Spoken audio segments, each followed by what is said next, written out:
विठ्ठल आवडे प्रेम भाव। का नाही लावला तर तेवढ्या वेळेस उलट गांधारीनं आपल्या पतीच्या मांडीवर हात ठेवला। माझ्या पुण्याईच्या बळावर वाघ माझ्या मालकाला बोच करणार नाही। पण शिवाजी भाऊ धृतराष्ट्राने आपल्या पत्नीचा मांडीवरला हात खाली टेकला आणि पत्नीला सांगितलं, प्रिये, या जंगलातल्या सगळ्या वाघाला, सिंहाला, बिबट्याला, अस्वलाला कळालंय पतिव्रता या जंगलात आली, हिच्या मालकाला बोच करणार नाहीत। आज आपल्या जवळ येणारा वाघ शिव नसून एकच आहे, तो माझा भाऊ आहे, तो माझा भाऊ आहे।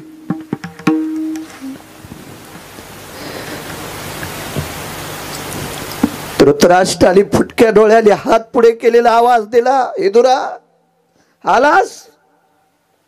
ये रे राजा, ये इदुरा ये। पतिव्रता मोठ्या भाऊजाईच्या पायावर डोकं ठेवलं, साष्टांग दंडवत धृतराष्ट्राच्या चरणावर घातला। दादा जाऊ नको म्हणलं होतं रे, नको राहू पांडवाच्या महालात, पण हस्तिनापूरच्या उत्तर दिशेला मी एक झोपडं केलंय, त्याच्यात थांबला असतास। असू दे।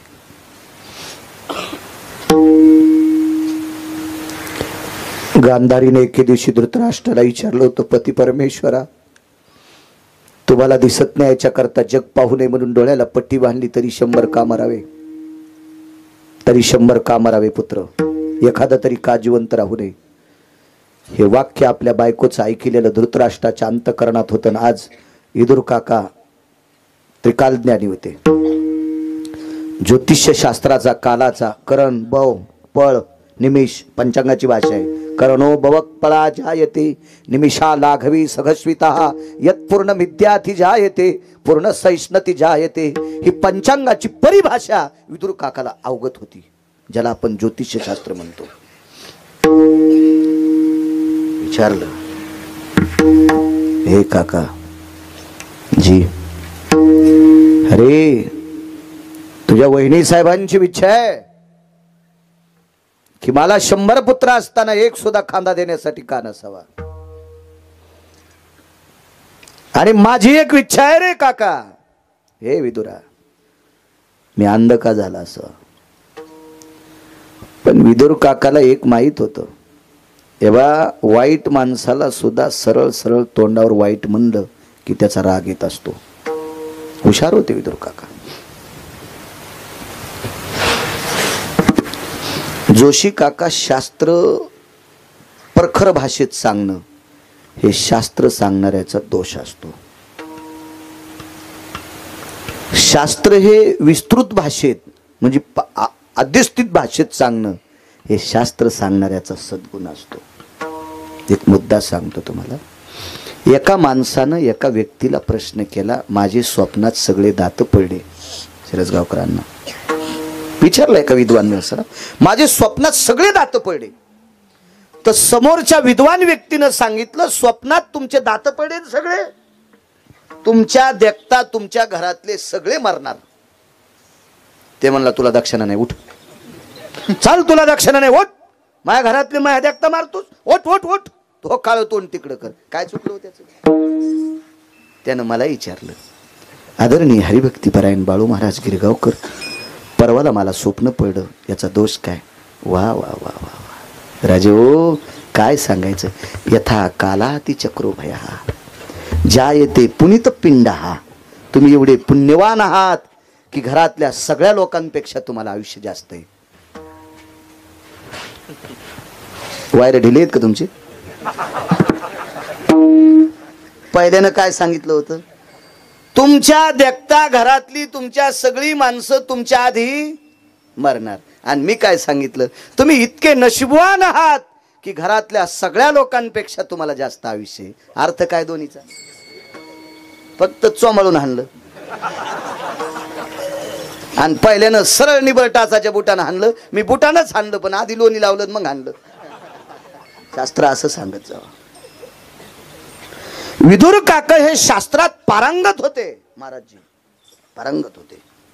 पण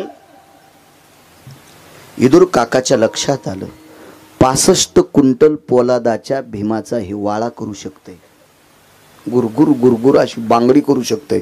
मी जर याला सरळ सरळ म्हणलं तू या 14व्या जन्मातलं पाप आहे तर मला दाबून जाग्यावर मारीन. म्हणून इदूर काकानं दोघांच्या अंगावरून हात फिरिला. गांधारीला काय कळालं असेल ते पुन्हा कधी एखाद्या कीर्तनात बघू. पण धृतराष्ट्राला काय कळालं, मागच्या 14व्या जन्मात राजपुत्र होता.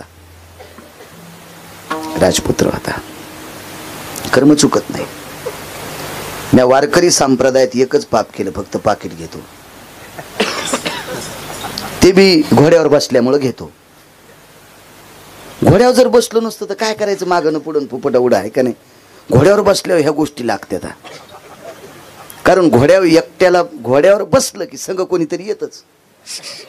कळालं ना घोड्यावर बसलेलं.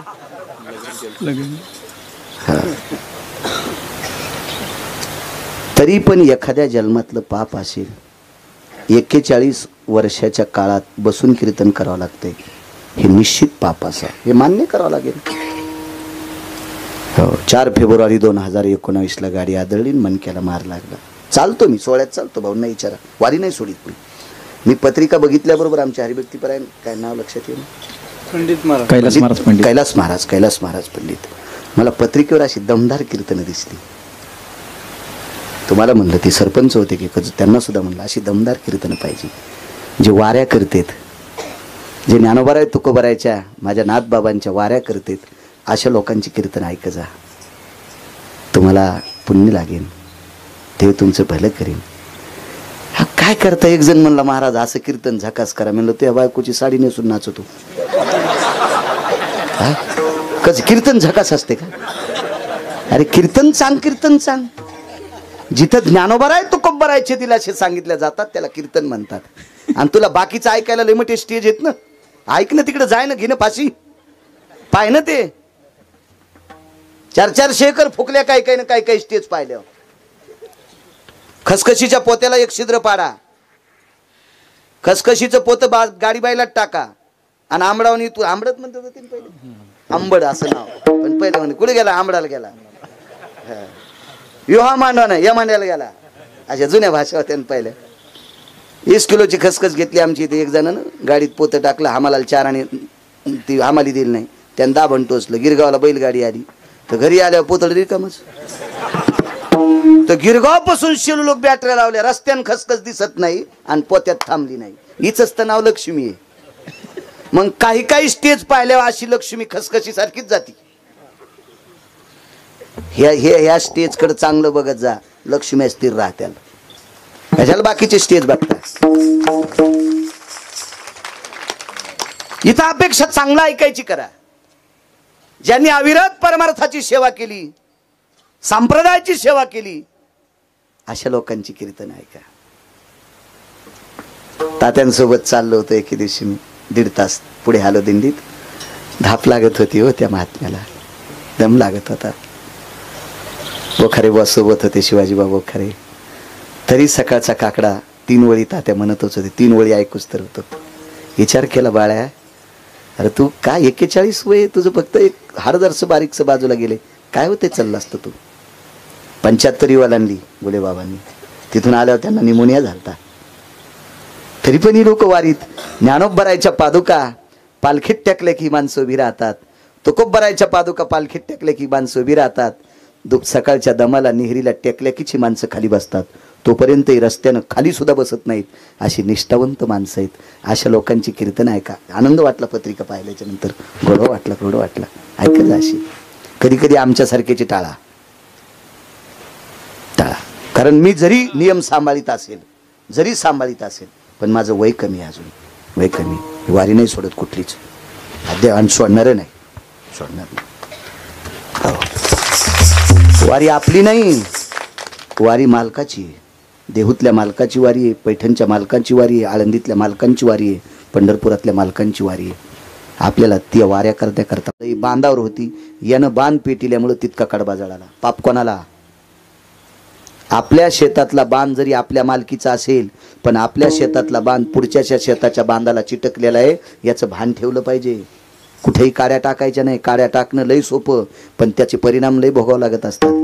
मला सांगा, पुढच्याचं पैशाचं नुकसान झालं असेल ते सोडून द्या, पण 7,000 अधिक 9,000 कडब्यावर किती गाई किती बैल जगले असते. कल्पना करा, हे किती शाप लागते. अहो, कोणाची वायरं जळतेत, कोणाची पाईप जळतेत, टाकलेलं असते बांधावर, कोणाच्या अवजारं टाकलेले असतात, आऊतखोडं टाकलेले असतात. आता लोखंडी द्या सोडून, पण पहिले लाकडाच्या दांड्या वगैरे असतात, हे जळून जाते. म्हणून आपलं शेत पेटवीत असताना, आपला बांध पेटीत असताना आपला बांध खंडित करायचा, तिथं काळी माती टाकायची आणि मग म्हणजे ह्या अग्नीहून, याच्यावरून लक्षात घ्या, अग्नी पेटल्याच्या नंतर नाना प्रकारच्या जीवाची हत्या झाली.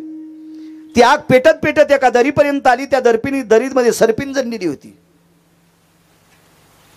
त्यावेळेसपासून कुठलीही सर्पिन अंड्याचा संग्रह करत नाही. ती अंडे सोडत जाते, एका जागेवर नाही, अंडे सोडत जाते. शास्त्र आहे त्याच्यासाठी. ती सर्पिणीने तो अग्नी पाहिल्याच्या नंतर ती फुतकाऱ्याने विझवण्याचा प्रयत्न करत होती, पण आग काही थांबत नव्हती. शेवटी त्या सर्पिणीचे डोळे अंध झाले. ती नाईलाजानं सरपडत सरपडत एका बिळात गेली. तिने तिचा जीव वाचवला, पण तिची 100ला 100 पिलं मृत्यू पावले. कालांतरानं आग शांत झाली. सर्पिन बाहेर आली. सरपटून पाहिलं तर पिल्यांची मणी झालेली होते. आकाशाकडे मुद्रा केली आणि जगाच्या मालकाला एक विनंती केली, हे ब्रह्मांड नायका, आम्हाला सर्पाच्या योनीत तो जन्माला घातलंस, ते आमचं काही पाप असेल, पण आम्ही सुद्धा तुझीच लेकरं आहेत. या सृष्टीची लेकरे सारी, या विश्वातला प्रत्येक जीव तुझी लेकरं आहेत. आमचं काही चुकलं असेल याच्याकरता आम्हाला सर्पाच्या योनीत घातलंस. अरे, ज्या 22 वर्षाच्या तारुण्य संपन्न राजानं या पर्वताला आग लावावी, नाना प्रकारच्या जीवाचं खाद्य संपलंय, कीटकांचा शेवट केलाय, वन्य प्राण्यांचा शेवट केलाय.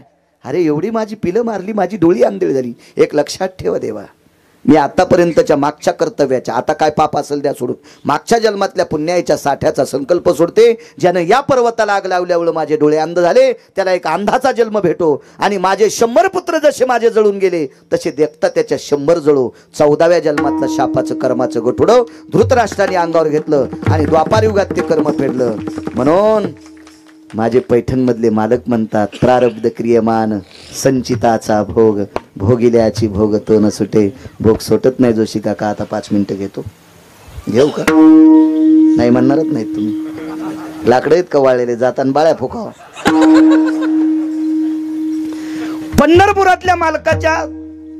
पंढरपुरातले मालक एका महाराजाच्या दर्शनाकरता आले. महाराज किती अधिकारी असेल कल्पना करा. त्या महाराजाचं नाव होतं मुनिश्री शरभंगू. जरा वेगात सांगतो, मधले स्टेज सोडून देतो, पटपट सांगतो. मलाही पळायचे सकाळी पुन्हा. इकडे जायचं तुमच्या बाजूला, पण आता घरी जाऊन. हो, आपली बनेल ना अंडरवेल आपल्या घरीच भिजा. त्या महाराजाचं देव कल्याण करीत असतो. आपले नियम पाळायचे आहे का नाही?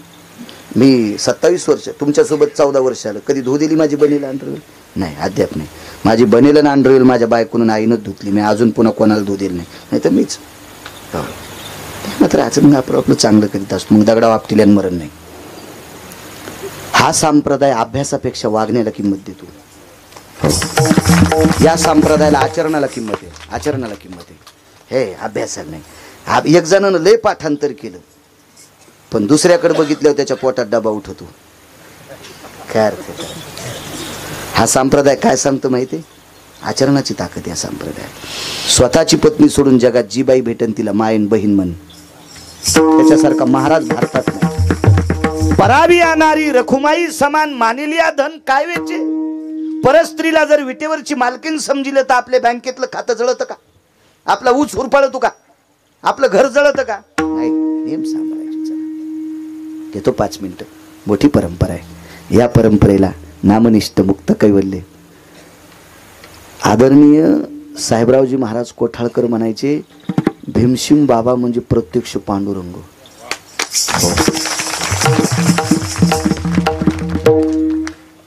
कारण भीमशिंग बाबाचं गायन ऐकल्याच्या नंतर लताबाईनं मान वाकिली ती. भारतरत्न लताबाई. अभंग गायला होता भीमशिंग बाबानं. तुळशीच्या वनी जनी उकलती वेणी 13 रागात अभंग गायला होता. लताबाईंनी सांगितलं याच्यातले 3 राग आम्हाला येत नाहीत. काय आव्हानी असेल होती. आणि त्या महान योगी राजाच्या पदस्पर्शाने, सद्गुरु महंत भीमशिंग बाबाच्या पदस्पर्शाने पुनीत असलेली भूमी. इथं बाळ्यानं 10-5 मिनिटं दिले तर काय याचं मीटर जुळतं का बाळ्याचं? बोलाव ना बोला. येरी तर गाडीत बोंबलत जाणारच घरा पोचतो का पाणीत, त्याच्यापेक्षा इथं बोलणं. येतोय 5 मिनिटं चला. मला कधी कधी या वयस्कर माणसाचं वाटतं, कोणाला लघवी असती, शुगर असती, तेही बघावं लागतं ना. काय काय गोष्टी समय जाणं नियम आहे त्याला. ह्या बाई एका बाईची इथं 9 क्विंटल सोनं होतं. मंगळसूत्र किती वजनाचं घालावं? 2 छटाकाचं. भोगीच्या दिवशी तिनं 9 किलोचं मंगळसूत्र घातलं, सक्रातीच्या दिवशी पहाटच मेली. वजनच मेली ती. वजन आता 8.5 ते 10.5 आहे ना माझे भाऊ. आमच्या आधी हे उभे राहिलेले असतात ना. हो, पण मग बी दुखत. मी का हाल्या गेल्या थोडाशी मसड गिसड थोडाशी मी मग बी दुखते ना. हा,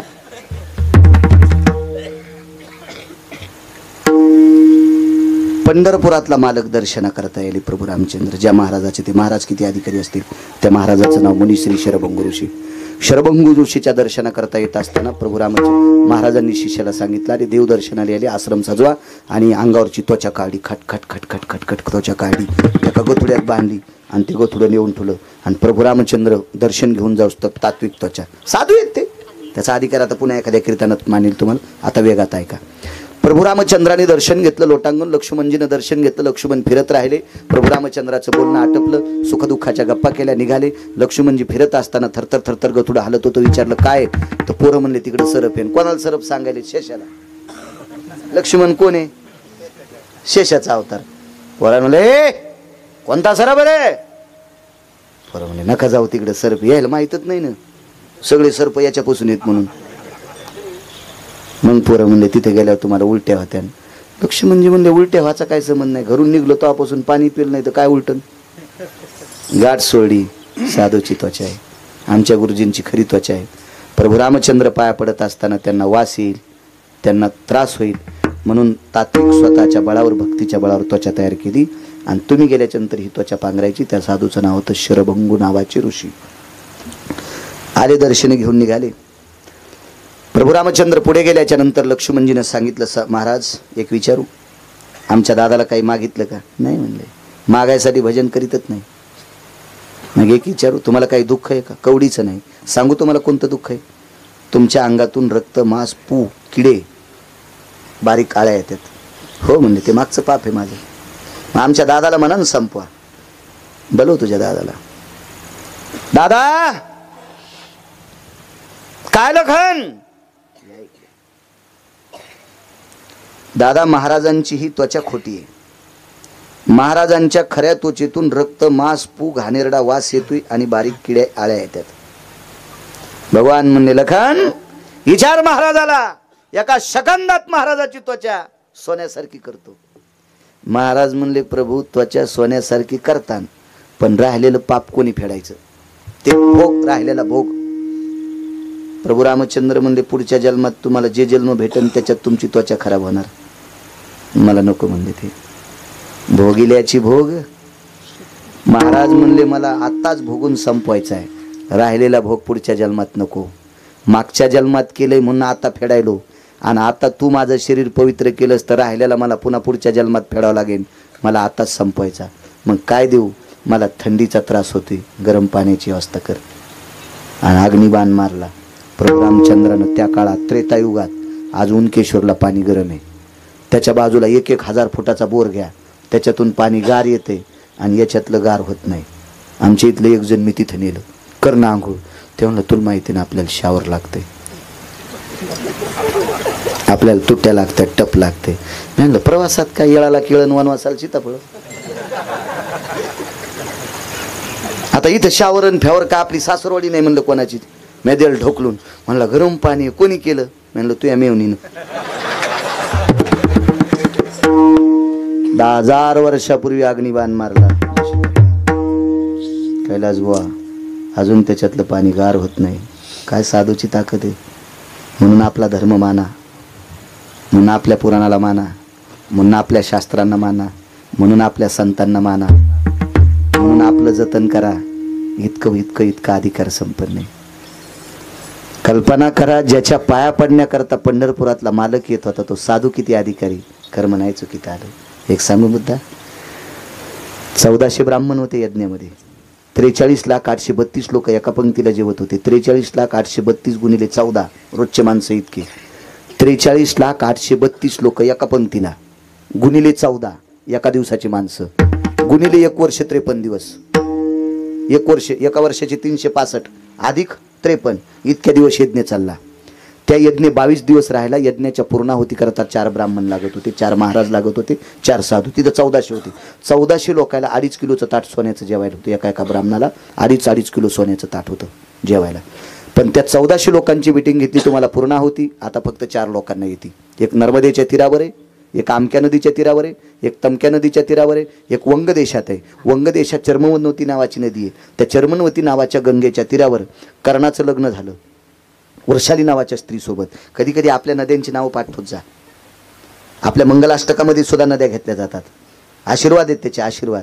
पण हल्ली हे मंगलाष्टक म्हणत ना कोणी, म्हणीच ना कोणी. मंगलाष्टक तरी सात्विक म्हणे, ज्याची लग्न राहिले त्याला. काही एक जण मंगलाष्टक असं म्हणलं, इतकं रडलं. मी म्हणलं काऊन चांडाळा नुकती खाऊ दे ना आम्हाला.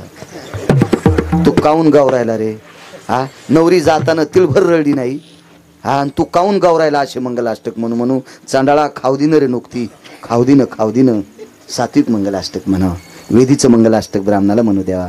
आणि जरी नसेल म्हणू द्यायचं तर तुम्हाला यावा. वेदीचं मंगलाष्टक कशाला म्हणतात याचाच मिळ नाही अजून. काय काय एका लग्न मी 3 लग्नाला वेदीचं मंगलाष्टक म्हणलंच नाही. अरे म्हणलं किती चुकी. आता सावधान समयो साधा समीपी असे अजून एक वेदीचं मंगलाष्टक. शास्त्र आहे त्याच्यासाठी. शास्त्र म्हणेल ते सांडावे, ते राज्य हे तृण मानावे. आपला धर्म त्यानं उंच जात असतो. पैशाचा जोर झाला, पैशाचा कर झाला म्हणून कुठेही उधळायची नसते. नाही, त्यानं धर्मावर कलंक येत असतो, धर्माला ग्लानी येत असते. त्याच्यामुळं अशा चुका नाही करायच्या कुठं पण असो. मग त्या व्यक्तीला आणण्यासाठी देवाचं पत्र गेलं, यज्ञात टाकलं. अर्जुन गेला, चला धर्म गेला, चल ने. विमान सांगितलं मी, चल वापस जाय. द्रौपदी चालत गेल्या आणि त्या साधूला आणलं. अजून एका साधूची गरज होती, त्याला भीमाला आणायला पाठवलं. पण त्या साधूला डुकराचं तोंड होतं.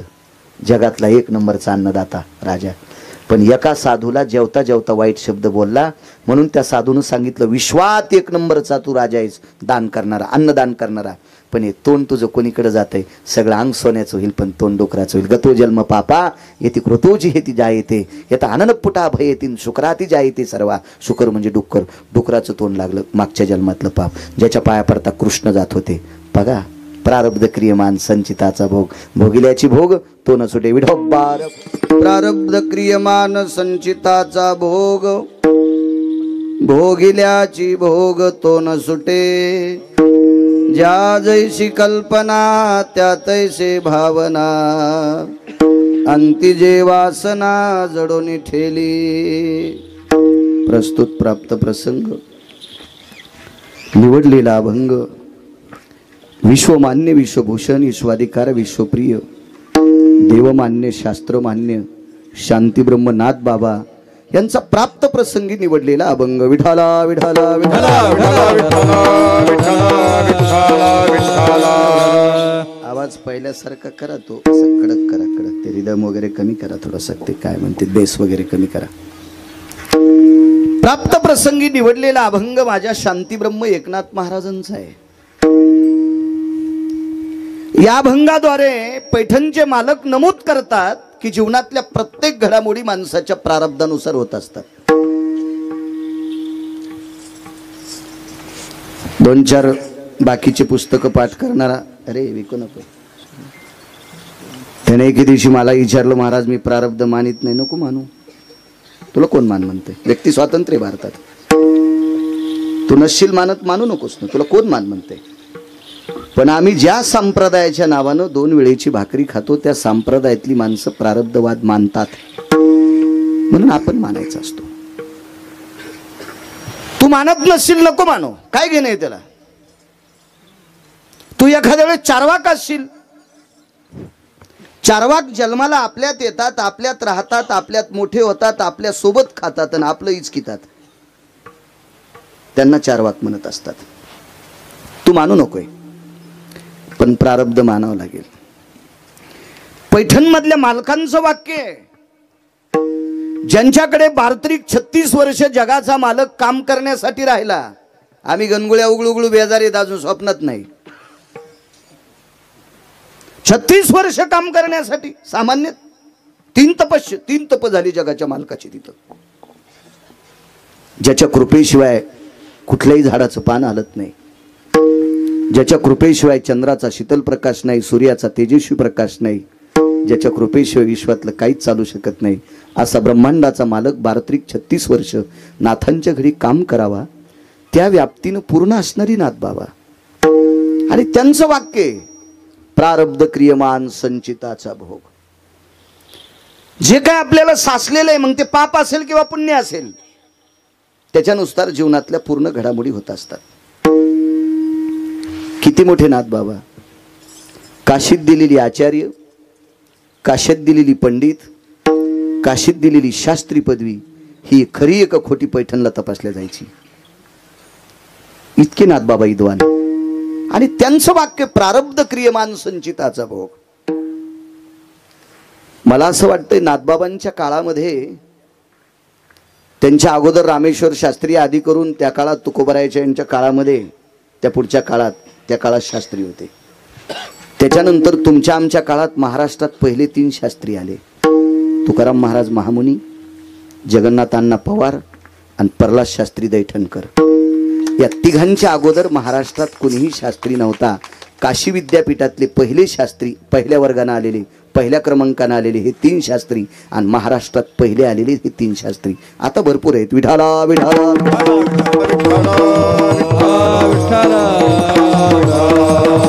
बघा, अशी विद्वत्ता खरी का खोटी तपासायला जावा, ती फक्त पैठणला तपासल्या जायची. आणि त्या नाथबाबांचं वाक्य की प्रारब्धानुसार कुठल्याही गोष्टी होत नसतात. संचिताचा भोग भोगिल्याची भोग तो न सुटे. आणि प्रारब्ध भोगल्याशिवाय सुटतच नाही. मालकांचा पुरावा आहे पैठण मधल्या मालकाचा. ज्या जैशी कल्पना त्या तैशी भावना, अंती जे वासना जडोनी ठेली. पुढल्या कडव्यावर आपण जसं जीवन जगतो, हे जीवन जगत असताना काय काय जीवनातल्या घडामोडी आपल्या चित्तावर त्याचा प्रकोप होत असतो. आणि त्या वासनेवर माणसाचा पुढचा जन्म आधारित असतो. जन्माच्या आणि मरणाच्या मधली वासना ही एक कनेक्शन आहे. ती बरोबर पुढचं सूत्र जुळीत असते. आणि याच्यावर जर जय पावायचा असेल तर एका जनार्दनी वासना ही खोटी, हरीचे भजनी सावध होई. जर वासनेवर जय प्राप्त करायचा असेल तर त्याला एकमेव ताकद आहे फक्त भजन. हा साधा सोपा सरळ अभंगाचा अर्थ झालं कीर्तन विठाला. प्रारब्ध क्रियमान संचिताचा भोग भोगिल्याची भोग तो न सुटे. चुकत नाही प्रारब्ध.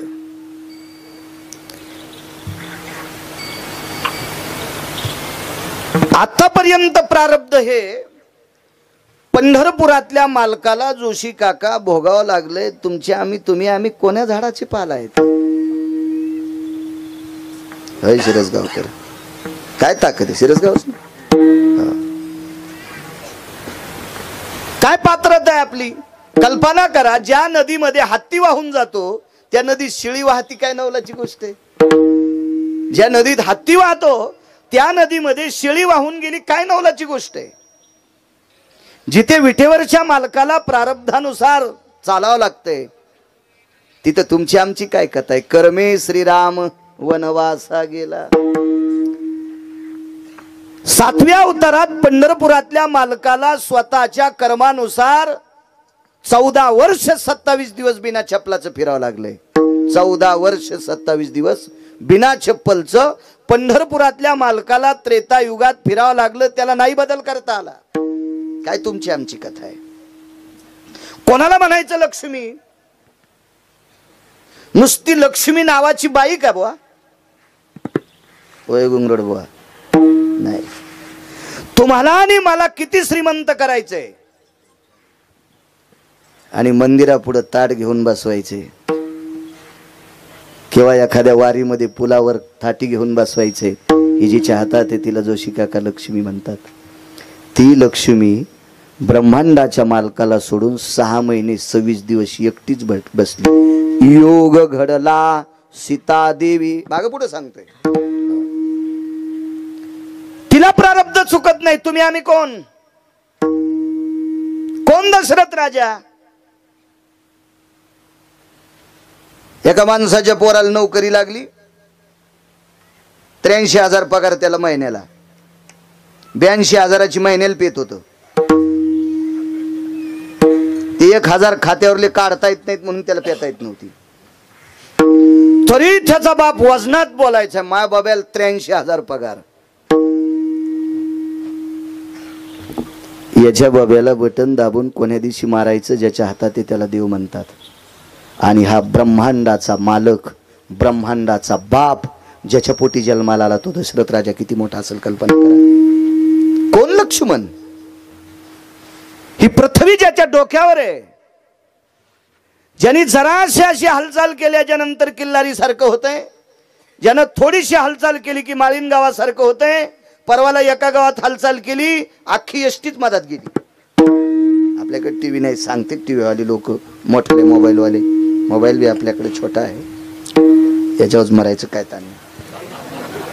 पण सांगतीत मला ही माणसं दुसऱ्या देशात थोडसा मान हलवली शेषानं, इतकी मोठी भेग पडली की कितीतरी माणसं गेली महाराज त्याच्यात. कोण हलवलं डोकं? शेषानं. विज्ञान लय पुढे गेलं तर का नाही सांगितलं या देशातल्या लोकांनी, सावधान, तुम्ही आता हलकडीला दोऱ्या बांधा, अमक्या अमक्या वेळेला भूकंप होणार आहे, तुम्ही असे लटकून राहा, झाडाच्या फांद्या धरा. कुठे गेलं विज्ञान? ही सगळी सत्ता शेषाच्या ताब्यात. तो शेष लक्ष्मणाच्या रूपात राजा दशरथाचा पुत्र. कोण? भरत शत्रुघ्न. कोण? पाईपलाईनचं ढेला आपल्याला घेणार, बर्डाची वाटणी लहान्या भावाला देणार, असे होते भरत शत्रुघ्न. ब्रह्मांडाचा मालक वनवासात आहे, एक भाऊ बिना अन्न पाण्याचा वनवासात आहे.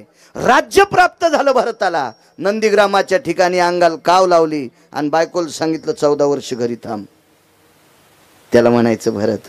कोण? शत्रुघ्न. किती मजा मारायला पाहिजे अयोध्येत, किती मजा मारायला पाहिजे होती. पण ब्रह्मांडाच्या मालकाच्या पादुका सिंहासनावर ठेवल्या आणि 14 वर्ष 27 दिवस त्याच्यावर छत्री धरली. हो, कोण शत्रुघ्न? कोण भरत? ब्रह्मांडाचा मालक भगवान प्रभू रामचंद्र विटेवरचा मालक शेष लखनलालजी. 4 पुत्र राजा दशरथाला. कर्मे दशरथ योगे.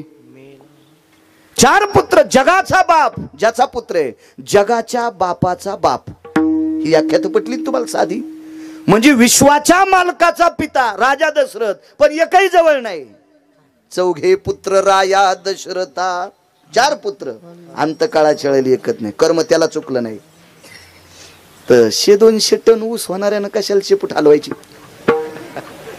काय हे येडेपणा आहे ना, आगावपणा आहे ना, आगावपणा आहे. यांना येडेपणा करायचा. कोण? रावण. कोणाला म्हणायचं रावण? काही काहीला लय श्रीमंतीचा गर्व आलाय. त्यानं जराशी रावणाची एक छोटीशी व्याख्या आहे का. रावणाच्या घराची एक चौकट इकल्यावर 35 बारे आमदार होता येते. माझ्या गोळ्या संपल्या नाही, मी गांजा वडीत नाही, बिडी वडीत नाही, तंबाखू खात नाही, गुटखा खात नाही, काही नाही. 22.5 क्विंटल सोनं एका चौकटीला, गुणिले 7 कोटी. रावण उभा राहिल्यावर त्याच्या बदल्यात एकाही आमदारानं उभं राहायचं नाही.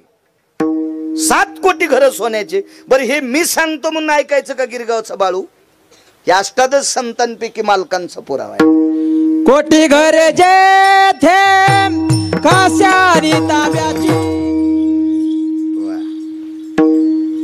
असं कीर्तनात प्रमाण दिलं की वैकुंठवाशी नथुराम बाबा म्हणायचे कोटीची नोट.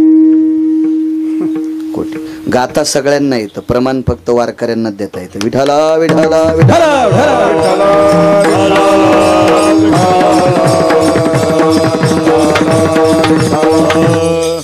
सात्विक सदाचारी वारकरी सगळी चांगली माणसं आहेत. 7 कोटी घर जाबुनंद नावाच्या सोन्याचं. मी फक्त चौकटीचं माप सांगितलंय तुम्हाला. एका आमदाराला मी प्रत्यक्ष विचारलं एका इलेक्शनला किती पैसे. कीर्तनामुळे भेटत येते ढवळ्या कपड्यावर लोक. आपल्याला काय गरज, मला काय उभं राहायचं नाही, मी सरपंच पण होणार नाही. कारण आपल्याला रंग पंढरपुरातल्या मालकाचा लागला, आता कशाला लागू द्यायचा खालचा.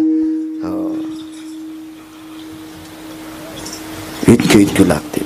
म्हणलं मग 22.5 क्विंटल सोन्याचे पैसे काय बोलायले म्हणले, व्हिडिओ इतकं काय या मग खापर पण तू पण आमदार होईल ना मग इतकं सोनं असल्यावर. तर रावणाकडं 7 कोटी चौकटी होत्या त्या. भिताड सोडून द्या, छत सोडून द्या अण्णा, हो पायऱ्या सोडून द्या, एवढा श्रीमंत. माणसं किती घरी? 1 लाख पोरं, 1.25 लाख नातू, बायका 80,000. दुसरा एक महत्वाचा मुद्दा सांगतो तुम्हाला.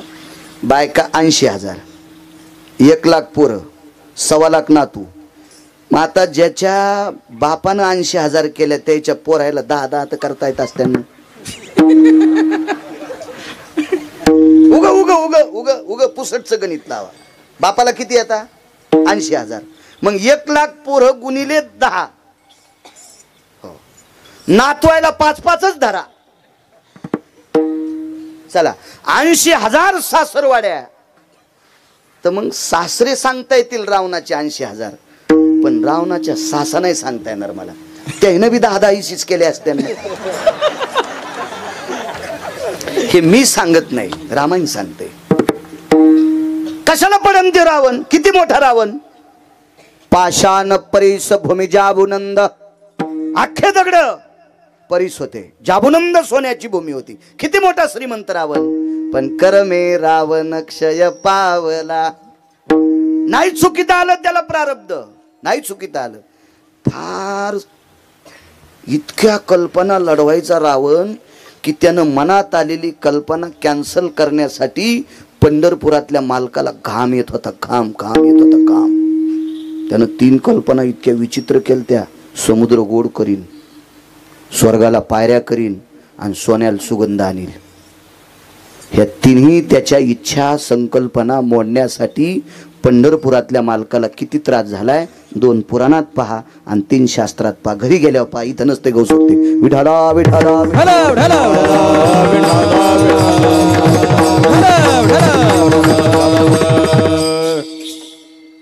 स्वतः ब्रह्मदेव म्हणले, भगवान तुम्ही का बेजार होता? करू द्या त्याला त्या कल्पना.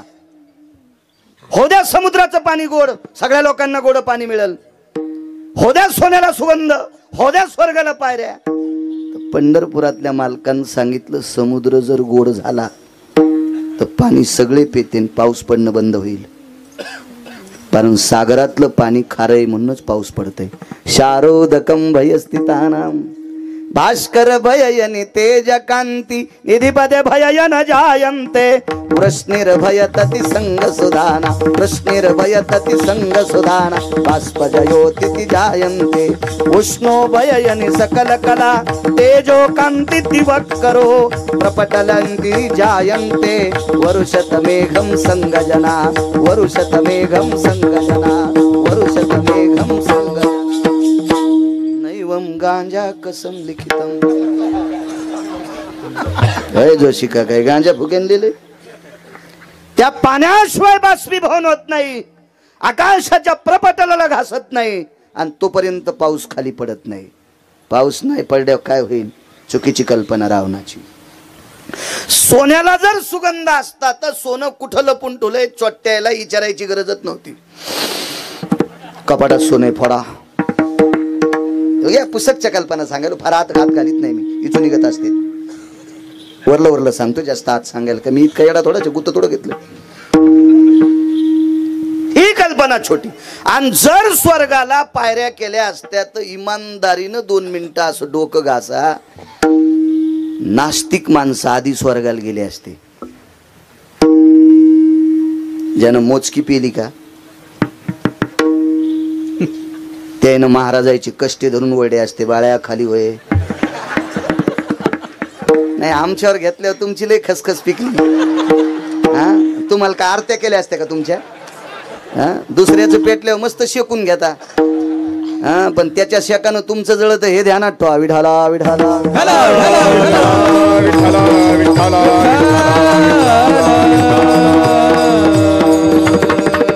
एवढा विचित्र, एवढा अधिकारी रावण, इतका मोठा रावण. त्याच्या एका पोट्यानं इंद्र 17 बाऱ्या बांधून आणला. तुम्ही एक एक पद असलेले मंत्री पाहिले असतील. भैरवणेकर एक एक पद असलेले जोशी काका, होय महाराज, एक एक पद असलेले मंत्री. 222 पद एकाच मंत्र्याला. भारतात नाही, देशात कुठल्याही देशात असा मंत्री नाही. 222 पद एकाच मंत्र्याला. अमरपुरीचा राजा 17 बाऱ्या ऐरावत हत्ती स बांधून आणला म्हणून त्याच्या पोराचं नाव सत्रजित किंवा इंद्रजित पडलो. एवढा मोठा भयावर रावण, पण कर्मे रावण क्षय पावला. त्यालाही कर्म चुकत नाही. तुमची आमची काय कथा आहे राजू, याच्या पलीकडे सांगू. 8व्या अवतारात एका बाईल 6 पोरं झाली. अगोदर ती साही तिच्या भावान मारली. साहीची साही मारी दुराचारी. साही पोरं मानली, साही पोरं. 7वा योगमायेनं, काल्याच कीर्तन नाही सांगलो, मला फक्त कर्माचा पुरावा द्यायचा आहे. योगमायेनं रोहिणी मातेच्या पोटात तिकडे नेऊन घातला आणि 8वा पंढरपुरातला जगाचा बाप जन्माला आला. 11 वर्ष 53 दिवस तिथं राहिला. वापस आल्यावर कंसाला मारलं. त्याचे आई वडील अंधारातून मुक्त केले. कंस नालायक होता, त्यानं स्वतःचे आई वडील अंधार कोठडीत टाकले होते आणि जगाच्या मालकाचे आई वडील बंदीशाळेत टाकले होते. हा मुद्दा लक्षात घ्यायचा. कंसाला 13 गोष्टीनं नालायक पदवी मिळाली. एक तर कंस द्वेषी होता. 2 लोकांना झोप येत नाही. ज्याचं दुखतंय त्याला एक, ज्याचं दुखतं का त्याला झोप येत नाही. मग डोळा दुखू, कान दुखू, पोट दुखू, पाय दुखू, हात दुखू, डोकं दुखू, काही दुखू, ज्याचं दुखतंय अन्न त्याला झोप येत नाही एक, आणि ज्याला दुसऱ्याचं खपत नाही त्याला एक झोप येत नाही 2. कंसाचं काहीच दुखत नव्हतं. कंसाला फक्त दुसऱ्याचं खपत नव्हतं म्हणून कंसाला परद्वेषी असं म्हणायचे. पण कंस हा तितक्यानं वाईट नव्हता. कंसानं स्वतःचे जन्मदाते माता पिता अंधार कोठडीत टाकले होते. पहिले त्यांना मुक्त केलंय. आमच्या भागवतकार ऐकून आधी हे ऐकायचं. बंदीशाळा फोडली तितकंच नाही, मागचं घुसलं पाहिजे ते ऐकायचं. कंसाला देवाला विचारलं, तुम्ही मामाला मारलं का? तुमच्या आई वडिलाला त्रास दिल्यामुळं? नाही म्हणले. आमच्या आई वडिलाला त्रास देण्याचं कारण काय नव्हतं, त्यांचं ते कर्मच होतं. त्याबद्दल धुमत नाही. मग तुमच्या आई वडिलांचं कर्म चुकलंय. देवानं सांगितलं माझंही कर्म चुकलंय म्हणून मला मायबाप सोडावं लागते. मी याच्यामुळं नाही मारलं. माझ्या मामानं माझे आजोबा आणि आजी अंधार कोठडीत टाकले होते. आणि माय बापाचा द्वेष करणाऱ्याला अख्खा गाता पाठ असला तरी तो हरामखोर आहे. जो माय बापाला मानित नाही का, तुम्हाला माहित झालंय हे माय बापाला शिव्या देतोय आणि तरी पण तुम्ही त्याला पाकिट देऊन त्याचं कीर्तन ऐकत असताल तर तुमच्या घराला कुपाटी लागणार. विठाला विठाला नका आणू, काय ताण नाही. तुम्हाला 30 गाव पठ्ठ्याल 36 गाव आपल्याला असा बारीकसा पाईप दिलाय पंढरपुरातल्या मालकांनी पैशाचा. त्याच्यामुळे मी काय खोटं बोलणार नाही आणि भडव्याच्या अंडरवेली धुणार नाही. विठाला विठाला विठाला.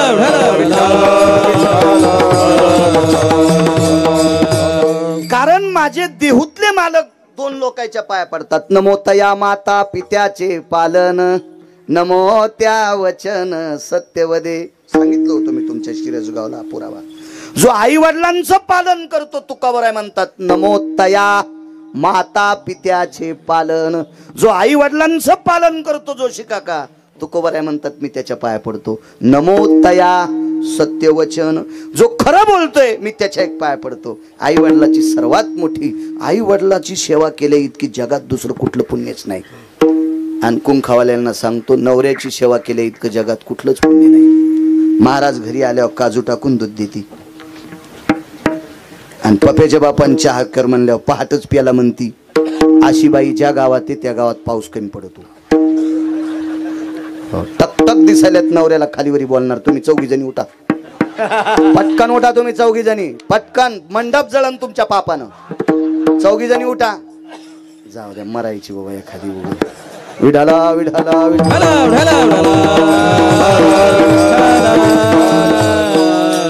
महाराज त्याला वाटले मेलेल खरंच कळत का नाही. काचाटल्या होत्या त्या, हा त्या अशा थरथरल्या होत्या त्या. एवढ्यावरच माफ करतो. विठाला विठाला.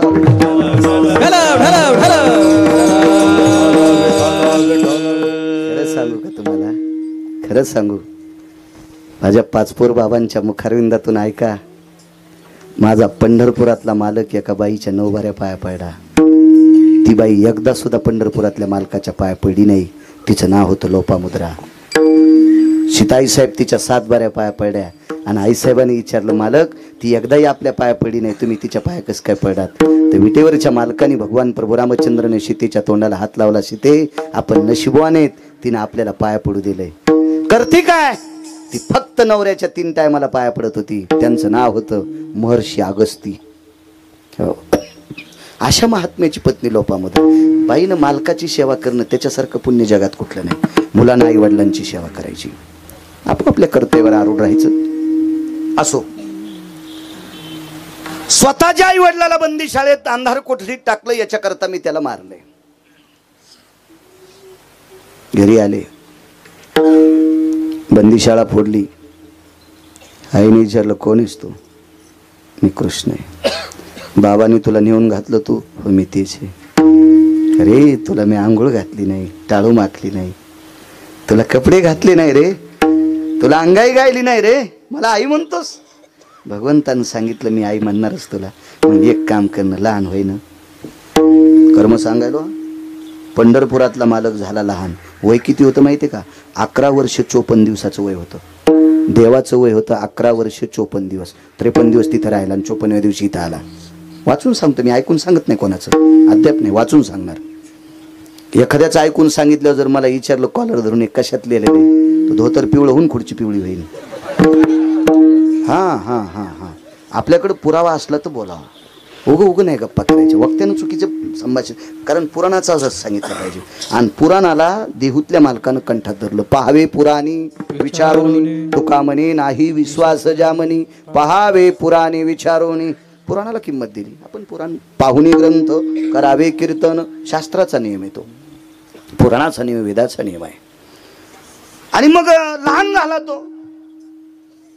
लहान झाल्या म्हणले, कृष्णा ते 6 तुझ्यासारखेच होते, आणतो का? लगेच जिवंत केलं. आता मात्र देवकी मातेला थोडासा पारा चढला. का रे कृष्णा, 11 वर्ष 54 दिवसाचा लहान होई म्हणलं की लहान झाला? पहिली माझ्या भावानं मारलेली 6 आणून दिले, मग एवढी तुझ्यात ताकद होती तर मारूच काऊन दिले? या गाव पण आहे का नाही? तू एवढी तुझ्यात ताकद होती ना, मग तू मारूच काऊन दिले? तर जोशी काका देवकीच्या अंगावरून हात फिरिला. मागच्या 6व्या जन्मातलं ज्ञान झालं आणि डोळ्यातून पाणी आलं. कृष्णा 6व्या जन्मात 6 मारले होते, याच्याकरता भावानं भावाचं रूप घेऊन त्यानं माझे 6 मारले. म्हणून देवाच्या आईला सुद्धा कर्म चुकत नाही. म्हणून पैठण मधले मालक पहिल्या कडव्यात म्हणतात, प्रारब्ध क्रियामान संचिता. किती गोड किती गोड. नाही चुकलं कर्म. रामेश्वरला मारुती रायाला शेपटी नाही. कोण मारुती राय? उदाहरण क्रमांक 2 सांगतोय. कोण मारुती राय? विश्वातल्या 19 संन्याशापैकी 1 नंबरचा संन्याशी. मुद्दा नंबर 1, वारकरी संप्रदायाच्या बाबतीत जर घेतलेली दखल सांगायची झाली तर वारकरी संप्रदायातला शिरोमणी वैष्णव मारुती राय. येऊनी जन्मला मरकट वैष्णवा माझी अतिश्रेष्ठ. हनुमंत म्हणावया कनिष्ठ ऐसा पापिष्ट कोण आहे? पैठणच्या मालकांचा पुरावा. माझ्या देहूतल्या मालकांनी दखल घेतली. काय भक्तीच्या त्या वाटा मज दावा व्यासुभटा. म्हणजे भक्तीची वाट मारुतीरायाकडे जी होती ती अतिश्रेष्ठ, आणि ती तुकोबरायांना आवडीन. तुकोबराय म्हणतात शरण शरण जी हनुमंता. जी शब्द वापरला, जी जी. इथे एखादी बाई आहे का नवऱ्यानं आवाज दिल्यावर जी म्हणती? तिची चप्पल मला द्या, मी तिच्या चप्पलाचं मंदिर बांधतो. नाही ना, नाही. कसा इचुडस होतो का जिबीला? काय कीर्तन ऐकून फायदा आहे माझ्या माईंनो? मला सांगा ना तुम्ही, काय फायदा आहे? काय फायदा आहे? जी म्हणत जाऊ नका. पण तुम्हाला गिरगावच्या बाळूची शपथ आहे, इथल्या आज जेवढ्या बायका येतात त्याच्यातल्या 11 बायकांनी उद्यापासून मालकाला मालक म्हणायचं. सप्ताह सफल झाला. नाही तर तुम्ही जर हे नाही म्हणल्या तर काय नाही, महाराज आणणे, खपक्या पाकिट देणे, त्याला श्रीमंत करणे, आपण सोनाराच्या नळीसारखे असेच इकडून तिकडे गेले वारे. काय नाही काय नाही काय नाही. आपला सप्ताह नदीतच नाही, नदीतच नदीतच. किमान 10 तरी तरुणांनी माळी घालावा, 10 तरी तरुणांनी माळी घालावा. अधिकारी लोक आहेत, वयाची 75 वलांडली गुलेबाबांनी, पण एकही वर्ष वारी सोडित नाहीत. मी 27 वर्षापासून पाहतोय. तशा महात्म्याच्या हातानं माळ घाला. आदरणीय पूजनीय गायीचे उपासक, मंदिराचा जीर्णोद्धार करणारा महात्मा पाचपोर बाबांच्या हाताने माळी घाला. किमान 11 तरी पोर आहे ना, 11 तरी. गावाचं नाव काय पाचपोरवाला? गुंडेवाडी. हो वा, गावाचं नाव गुंडेवाडी, माणसं वागायला शाहू. हो ना, 40 वर्षापासून सप्ताह करते. गुंडेवाडी काऊनच? हिला मोक्षवाडी नाव द्यायला पाहिजे, हिला अमृतवाडी नाव द्यायला पाहिजे. हो, हिला ज्ञान नाना प्रकारचं. पण असं होतं कधी कधी, नाव दगड्यान धंदा सोनाराचा. हो, नाव सोन्यान हॉटेलची गिलास धुवालाय असतं. काय काय असंच ते. विठाला विठाला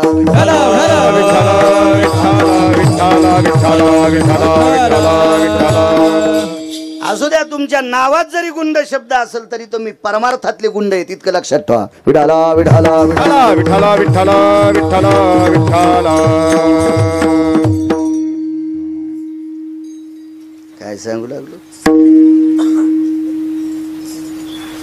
जी शब्द जी मालक म्हणायचं इथून पुढे. 11च बायकांनी म्हणा. नवऱ्याला जर मालक म्हणत नसेल तर काय सक्रातीच्या दिवशी गाडगी आणून फायदा आहे? उसाच्या धिलप्या, गव्हाच्या वंब्या, वाळकाच्या सोळ्या, काय गाजर काप, जांभ काप, बिब्याचे काय ते फुलन गिलन, काय उगा येडेपणा आहे तो, आहे का नाही? मालक म्हणी जा, मालक म्हणी. एका बाईच्या कपाळावर तळ हाता एवढं कुकू. रामे काय रे? म्हणलं हो. म्हातार मंदिराकडे गेले, नेहरीला ये म्हण. मी म्हणलं गुरख्याला बोलायली काय तू? आणि ते म्हातारण तू हिरोनी आहे का? आगाऊपणाचे नाही हो. काय फायदा एवढं मोठं कुकू लावून जर म्हाताऱ्याला म्हातारं म्हणत असेल तर? किती सप्ते ऐक झाल्यावर तुम्ही सुधारताल? मालक म्हणायचा मालक. ते काय वरून पडा का काय?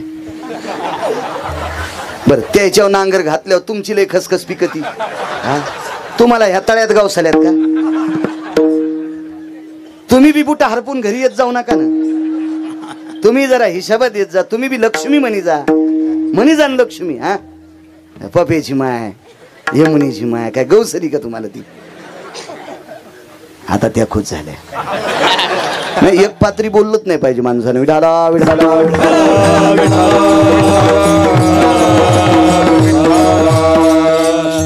रामेश्वरला मारुती रायाची शेपटी तुटलेली, बाकी कुठंच नाही. तिथंच तिथंच.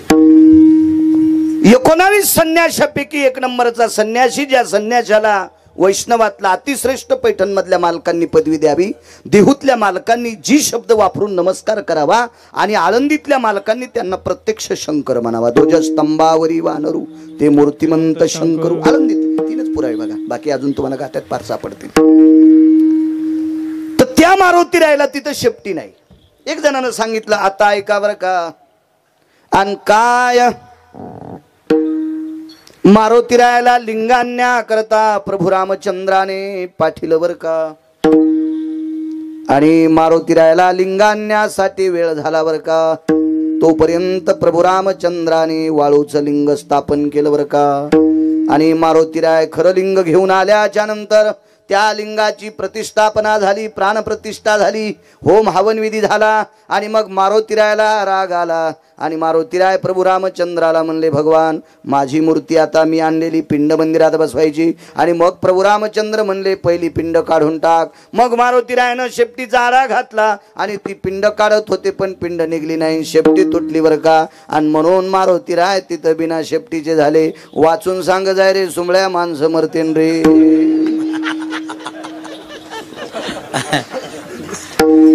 असं बुरान नाही. पिंडीमध्ये कोण बसलाय? काशीतला मालक. आणि शेपटी कोणाला आहे? 11वे रुद्र. कोण आहेत ते? काशीतले मालक. मग मला सांगा, मी माझं धोतर मी कसा फाडीन? आणि मी जर माझं धोतर फाडीन तर मी येडा झालो का नाही? मारुतीराय तर बुद्धिमतान वरिष्ठम, बुद्धीत श्रेष्ठ आहेत ते, बलाचे देवता आहेत. मग शंकर शंकराची शक्ती कशी तोडतील? इतका तर पुरावा मान्य आहे ना. मग का तुटली? तर कर्म आहे. मागचा इतिहास आहे का? भगवान प्रभू रामचंद्राला एका राक्षसाने बांधून नेलं. त्याच्यासोबत युद्ध करावं लागलं. युद्ध इतकं तुंबळ झालं, भगवान प्रभू रामचंद्राने त्याला बाण मारला की त्याच्या अंगातून रक्त पडत होतं. आणि जेवढी रक्ताचे थेंब पडतील तितके पुन्हा रावण तयार होत होते. बरं, मारलं की रावण जास्त तयार व्हालेत, आणि नाही मारावं तर ती रामचंद्राला हाणायले. हे दुहेरी संकट झालं नाही. मारावं त्याला तर जास्त तयार व्हालेत, आणि नाही मारावं तर ते बाण घेऊन तयारच आहे. व्याकुळ झाले प्रभू रामचंद्र. आणि मग आठवण कोणाची केली माहिती? त्या संन्याशाची. त्या संन्याशाचं नाव होतं मारुतीराय. खिसाच नव्हता हो, शर्टत नाही तर खिशाचा काय संबंध आहे? मारुतीरायाच्या स्वप्नात सुद्धा आदला आला नाही. आदला, कवडी, दमडी, खडका, लालपई, ढबल पैसा, चाराने पाचाने हे तर लांब सोडून द्या. स्वप्नात स्वप्नी जयाच्या अर्थ जोडे, स्वप्नात पण अर्थ नाही आला. असा संन्यासी ज्याचे इंद्रिय ज्याच्या आईनं बाबानं पाहिले नाही, नैष्टिक ब्रह्मचर्याचा कासोटा ज्याच्या कमरेला होता, जन्माच्या अगोदर आईच्या पोटातच इंद्रियाला कासोटा बांधून घेतला, असा विश्वातला 19 संन्याशीपैकी 1 नंबरचा संन्याशी. मी सांगतो म्हणून ऐकायचं. पुराण बघच, मोठाले मोबाईल आहेत तुम्हाला खापके.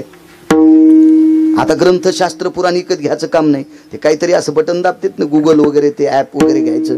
असं असं सरकीलं की सगळं येतंय. ते सरकीचा कधी कधी चांगलं पाहासाठी. हो, नाही तर एखाद्या वेळेस बोट असे वागतील त्याच्यावर जेसीबी घातली तरी सरळ वाचे नाही. चांगलं पाहण्यासाठी ते भिताड, ते काचड हली जाणं. उगाच जेवलास का, काल कुठे गेलता? मसनात. आणि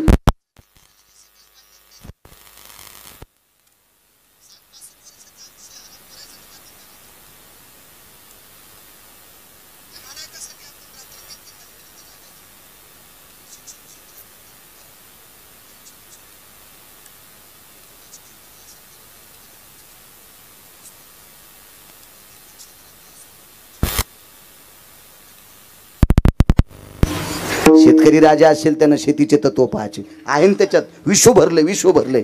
पण आपण नेमकं हिचकितो. आपले दुकानं कुठे आहेत माहितीये का? ज्या गावात कोणालाच दिसत नाही तिथं चष्म्याचं दुकान टाकलं. ज्या गावात एका माणसानं लग्न केलं नाही तिथं लुगड्याचं दुकान टाकलं.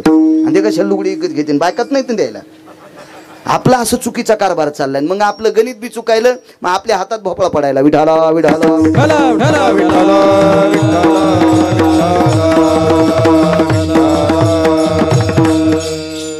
भगवान प्रभू रामचंद्रांनी मारुतीरायाची आठवण केली. मारुतीराय तात्काळ हजर झाले. काय करायचं हनुमंता? एक काम करा म्हणले प्रभू, मी वापस येईपर्यंत याच्यासोबत युद्ध करत राहा. नाही होत रे हनुमंता, आता काय अयोध्येची वाट लावायची, तू जाऊन लाव. आता मी जातोय, मला थांबता येत नाही. मारुतीरायानं सांगितलं, प्रभू मी तर चिरंजीव आहे, मी मरत नाही, पण लक्षात ठेवा अशा नालायकाच्या हातानं तुम्हाला मृत्यू येऊ देत नाही. इतकं मात्र लक्षात ठेवा, इतका मी तुमचा भक्त आहे. रामागड्याची आवडी मोठी, भगवान प्रभू रामचंद्राविषयी इतकी निष्ठा होती.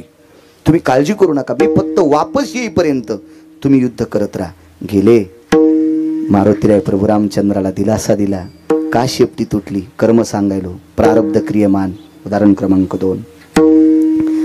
आणि त्या रावणाच्या पत्नीचं नाव होतं चंद्रसेना.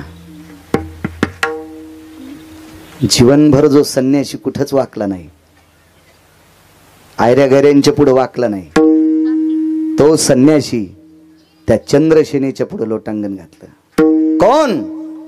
मारुती. अंजनी पुत्र हनुमान जी मीच आहे. बाईनं ताटच आणलं ओवाळायला. ती काय सामान्य स्त्री नव्हती चंद्रसेना. आक्षेपण काढ मारुतीराय. का सामान्य नव्हती सांगू तुम्हाला? तिचा मालक जरी नालायक असेल पण नवरा मरत नव्हता याचं एकमेव कारण होतं तिची ताकद होती पतिव्रतेची. तिच्या पातिव्रतेच्या बळावर तिने अमृताचा कलश आणला होता. पातिव्रतेच्या बळावर अमृताचा कलश. म्हणून तर माझ्या अष्टादश संतांपैकी एका मालकांचं वाक्य, तो का म्हणे पतिव्रतांतीची देवावरी सत्ता. ताकद आहे तिच्यात. अमृताचा कलश आणला, एका गुहेमध्ये ठेवला आणि मालकाला सांगितलं, मालक चंद्र सूर्य येतोपर्यंत माझ्या कपाळावरचं कुंकू कोणी पुसायची ताकद नाही. आणि असं बायकोकून मिळाल्याच्या नंतर हे तरारलं. हे तरारलं आणि ते येडेवानीच करू लागलं. ते येडेवानीच करू लागलं. कस काय? अमृताचा कलश आणलाय. जरी तुमचं डोकं कापून रक्त पडलं की त्या थेंबावर अमृताचा थेंब पडला की त्या थेंबापासून तुम्ही तयार होताल. हे तरारलं. माणसाला शिल्लक आलं की माणूस नीट चलत नाही. आमची इथं एक माणूस भजन करायचा, गावातलाच होता आमच्या, पण मधल्या काळात त्याचे डोळे गेले, दोन्ही गेले, एक नाही. मग तरी पण ते भजन करीत होते. आदर होता, चांगला भक्ती होता. पण माझा एक मित्र मुंबईला शिकायला, त्याला 72,000 पगार. ती कधी मध्ये दिवाळीला याच मला म्हणायचं, बाळू म्हणलं काय हे भजन करतात का? हो. मग हे मंदिरात कसे जातात? म्हणलं चलत जातात. कस जातात मंदिरात? विमान थोडंच आहे. चलत जातात. कसे जातात? म्हणलं पायान जातात. नाही कुठून जातात? म्हणलं रस्त्याने जातात. कसे चलतात? म्हणलं कडीन चलतात. अंधारात? म्हणलं हातात काठी असते. त्याला विचारू लागलं. शिकलेली माणसं काय त्याला कुठे हात घालावं त्याच्याकडे काही इतकं कळत नसते. म्हणजे त्याचं एकमेव कारण असतं की त्यांना असं दाखवायचं असतं मी फारच अभ्यास होईल. त्याच्यासारखी मी शिकावताल जुपिन ना, मी 7वी पास आहे. असू द्या ना, 7वी पास आहे. माझे 3,809 गाव आजच्यानं पूर्ण झालेत. त्या गावाला पहिल्यांदा आलो मी. 7वी पास आहे फक्त. ते किती गाव पाहिलं असेल ते असं खालीवर गावाकडे आलं की मला good morning, good evening, good night असं इंग्रजीत बोलायचं. आणि मसुबाच्या डावाचं त्यानं मी पाणी वाण्यारावानी संगच पिलं. आम्ही एकाच रानातली ज्वारी गहू खाल्ले ना. पण मुंबईला गेलं की मला इंग्रजीत 2-4 शब्द बोलायचे. म्हणलं मी थोत्तरा असा आणीन तू गावाकडे आल्यावर मराठीत बोलत जाय. हे जरा जरा शिकले जरा शहरवाले की गावाकडे आल्यावर त्याला वाटलं गावातले लोक असे गबाळे आहेत का नाही. मायबापाला पण गबाळे. मायबापाला मुंबईला शिकायला गेलेल्या नोकरी लागलेल्या पोरानं गबाळ्या समजिल्यामुळं बाप घरी आला, ढसा ढसा अर्धा लिटर रोगर पेलन मेलं. 29 एकर जमीन कमील ती त्या हलकटासाठी त्यानं. आणि ऑफिस मध्ये गेल्यावर रुमाल बांधून गेलतो आणि नोकराला सांगितलं आमच्या गावाकडचा मुनीने. तितकंच पोट्ट काऊन म्हणलं म्हणून अर्धा लिटर रोगर पेलं पोरा बापानं. अर्धा लिटर. धोत्रावाल्याला गबाळी समजित येते जीनच्या पॅन्टीवाली. जराशा लाजा वाटावा. 72च्या दुष्काळात धोत्रावाल्यानं आपल्यासाठी मिलू खाल्ले, आंबाड्या खाल्ल्या, बरबड्या खाल्ले, भाजीची पिळे खाल्ले. 72च्या दुष्काळात. 72च्या दुष्काळात लुगड्यावाल्या आपल्या सासूईनं एका लुगड्यावर संसार केला. टिकल्यावाल्यानं जरसं भान ठेवा. तुमच्या सासू सासऱ्याने पिळे खाल्ले आंबाड्याचे. 72च्या दुष्काळात सासू सासऱ्याने जर जमिनी विकून गोव्याला गेले असते ना, त्या पुढच्या पिढीला नाशिकला इटा उचलायला जावं लागलं असतं. जो शिका या धोत्रावाल्याच्या लुगड्यावाल्याची आपल्यावर कृपा आहे. म्हणून जीनच्या पॅन्टीवाल्याने जरा भान ठेवा. यांना म्हातारपणी व्यवस्थित सांभाळा, तरी मरताना आपल्याला आशीर्वाद चांगला देतील. नाही तर आपले पोर आपले झोपीत अंगुठे घेतील, झोपीत अंगुठे घेतील. हो, त्याच्यासाठी कीर्तन ऐकायचे, यायला सांभाळायचे म्हणून कीर्तन ऐकायचे. एक लक्षात ठेवा, वाड वडील श्रीमंती कमवत असतात, पण कमवलेली श्रीमंती मरताना जर आशीर्वाद ठेवून गेला तर ती पोराला पचत असती. ज्यांच्या मायबापांना आशीर्वाद ठेवला नाही, 527 एकर जमीन आपल्या बाजूला गाव शिवाजी भाऊ, 527 एकर जमीन. मरताना त्या माणसानं दहिले फुकले. दहिले म्हणजे वडून टाकलेल्या बिडीच्या दोंडकाला आमच्याकडे दहिले म्हणतात.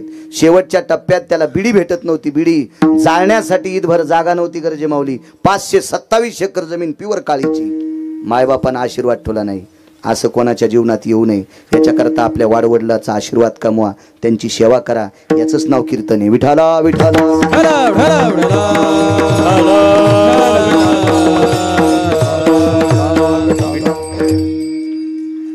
लोटांगण घातलं, बाईनं आक्षेपण काढलं.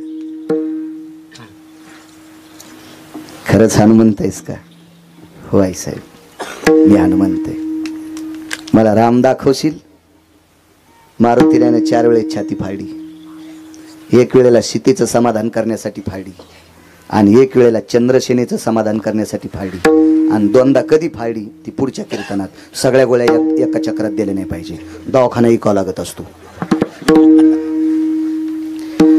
सीतेनं सांगितलं तू आम्हाला आई वडील मानतो ना? होय. मारुती रायने विचारलं तुम्ही मला काय मानतात? मुलगा. मग आम्ही तुला मुलगा मानतो, लक्षात घे, तुला दरबारात जागा द्यायली, पण तू आम्हाला आई वडील मानतोस, आमच्यासाठी तुझ्याकडे स्थान कुठे? छातीच फाडली, इथं बसले तुम्हाला. आणि ह्या बाईनं सांगितलं तू खरंच राम भक्त मारुती आहेस का? त्यावेळेला छाती थोडी विस्कटली आणि एकटे प्रभू रामचंद्र दाखिले. एकटे वैकुंठवासी माधव महाराज मगर सांगायचे, मी 6 श्लोकाचा पुरावा सांगतो, अन्यथा ऐकून वाचून सांगतो, अन्यथा 6 लोकांचं ऐकून, याच्या व्यतिरिक्त नाही कोणाचं सांगत. 7व्या माणसाचं मी आतापर्यंत कोणाचंही ऐकून सांगितलं नाही, आणि जोपर्यंत बोलता येते तोपर्यंत मरुस्तर कोणाचं सांगणार नाही. त्या 6 लोकांचं अन्यथा वाचून प्रभू रामचंद्र दाखिले. जोशी काका अजून बाई प्रसन्न झाली आणि बाईनं सांगितलं, मारुतीराय मला याची भेट करून देशील का? प्रारब्ध सांगायला, मला याची भेट करून देशील का? म्हणले बाई भेट करून देतो, पण तुझ्या मालकानं त्याला वाचू दिलं तर? माझे मालक कसे मारतील? युद्ध दोघायचंच चालू आहे. तुझे मालक एका रक्ताच्या थेंबापासून पुन्हा पुन्हा तयार होते. भेट करून देशील का? मारुतीरायने सांगितलं हो. आणि लक्षात कर हनुमंता, माझ्याकडे दिव्य असा 52 चंदनाचा पलंग आहे. तलकप, तलकप म्हणतात. तलकप म्हणजे पलंग, मंचक, तलपक. हो, हा शुद्ध शब्द तलकप. मग मंचक 2 नंबरचा, आणि त्याच्यानंतर पलंग, आणि त्याच्यानंतर येडगळ शब्द दिवाण. दिवाणाच्या अगोदरचा एक शब्द आहे मेच. आहेत ना जुने शब्द? हो. एकानं मराठीत MA केलं आणि त्याला सांगितलं पलंगाचा शुद्ध शब्द काय? ते म्हणला, कानू बापा तुला MA पदी ज्यानं दिली का त्याला नदीत आणायला पाहिजे. पलंगाचा ओरिजिनल शुद्ध शब्द जर ट्रिपल मराठीत MA केले त्याला सांगता येत नाही, तर यानं घेतलेली MA पदी ही खोटीचे नाही, खोटीचे नाही, ती कधी आहे का काय? ती तलकप, मंचक, मेज, पलंग आणि दिवाण. दिवाण कशाला म्हणतात माहिती आहे का? त्याला इतकंच प्लायवूड असते. एका घरी आम्हाला चहा घ्यायला बोलले, मी गेलो. 7-8 जण माणसं होते. माझं 79 किलो वजन आहे आणि माझ्यासोबत सगळे 90 वालांडलेले होते. आम्ही सगळे बसले होती. बाई चहा घेऊन आली. ती चहा घेऊन आल्या म्हणली, महाराज कुठे? नेलं बाई चहा खाली ठेवी आणि बाहेरच्या 2-4 माणसाला बोलव, हे दिवाण मोरडाय ना आम्ही मधात गुतलो, आम्हाला ओढून काढ, नाही तर मग ओढून चहा टाक. ते इतकंच प्लायवूड ना ते लग्नात आलेलं काय ते दिवाण, त्याच्यावर बसणारे दिवाणेच. ममं तलकपे भय जायते पदाश्रितं भयो अर्जितं सर्वानां रघुवंशाति जायते नाम फलितं पुण्य कामानां धर्म संन्यासो जायते. तू संन्यासी आहेस रे, हा शास्त्रातला श्लोक. तू संन्यासी आहेस, माझ्या तलकपावर तो मालक यावा, मी तुझ्या पायाची साक्ष घेते, मी त्याला मरू देत नाही तुझ्या मालकाला. तुला रामागड्याची आवडी मोठी, रामप्रभूविषयी तुझी श्रद्धा आहे, मी नाही मरू देत, पण माझ्या पलंगावर आईसाहेब भाग देऊन टाकलं वचन. आणि बाईनं सांगितलं, माझ्या मालकाच्या अंगातून पडलेल्या रक्ताच्या थेंबाचे पुन्हा मालक तयार होतात. हे बंद करण्यासाठी तू एकच काम कर, इथं गुहा आहे आणि त्या गुहेमध्ये अमृताचा कलश भुंगे जातात. गेले मारुतीराय. शेपटी का साधी होती? साधी शेपटी असेल का? कुठं भरणार नाशी आलीनार? काय काय लय शेपटी हलवायचं ना दे. सकातात्याच्या बैठकीत चहा प्यायचा आणि लगेच सकातात्याच्या तुकातात्याच्या बैठकीत सांगायचं. तुकातात्याच्या बैठकीत दूध प्यायचं आणि लगेच अण्णा तात्याच्या बैठकीत सांगायचं. आणि अण्णा तात्याच्या बैठकीत पोहे खायचे की लगेच नाना तात्याच्या बैठकीत सांगायचं. आणि मग नाना तात्याच्या बैठकीत शिरा खायचा, मग भाऊ तात्याच्या बैठकीत म्हणायचं काय नाही नाना तात्याची पोरं हीच केली.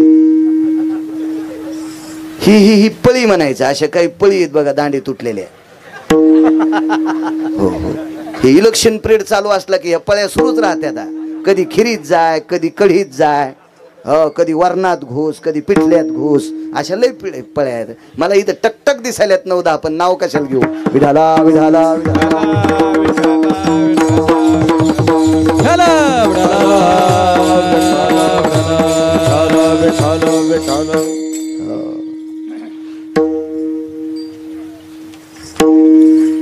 काय हरकत नाही म्हणले.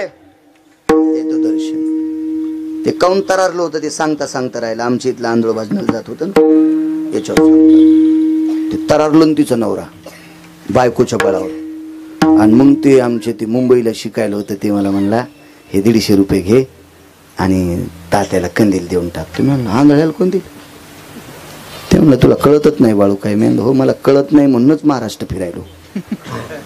हो आणि तुला कळत आहे म्हणूनच तू ते जरसा फुकट्या खोटा रिवालवर कमराला अडकिला आणि एका येडगळ्याच्या गाडीच्या दरवाजा उघडायला 72,000. खोटा त्याच्यात गोळ्या फोळ्या काय नसतात, फक्त दाखवायचं असतं ते आणि हाणता येत असते तो. गोळ्या PSIला हाणता येत नाहीत वरची परमिशन घेतल्याशिवाय, याला हाणता येत असते तो. याला कोणी हानी न दिला विढाला विढाला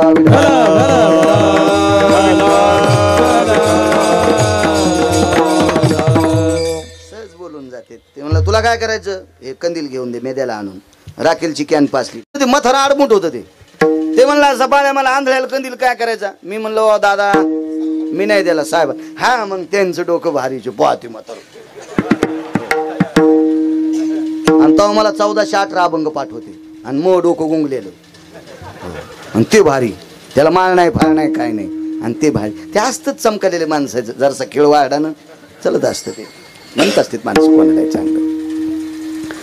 मग त्यानं समजून सांगितलं. म्हातारं खुश झालं. ते म्हणलं दादा कस काय? तुला माहित नाही बाळू, अरे अंधारात असू की उजेडात असू मला जग दिसत नाही, पण अंधारात लोक मग अंगाव येते दिसत नसल्यामुळं. माझ्या हातात कंदील असल्या लोक अंगाव येणार नाहीत. मी म्हणलं हो दादा तेच खरं आहे. पण जोहरक म्हाताऱ्याला कंदील नव्हता तोहरक म्हातारं रोडच्या कडीनं चलत होतं आणि ज्या दिवशी कंदील हातात आला त्या दिवसून मला तुंचून लागलं. आमच्या इथला एक खपक्या माणूस त्याच्या अंगावर आदळला आणि म्हातारं नालीत आणि त्यानं सावरलं. ते खपक्या होतं 113 किलो वजनाचं. त्यानं आपलं सावरलं चेंडू आणि पळडबीन उठून बसलं.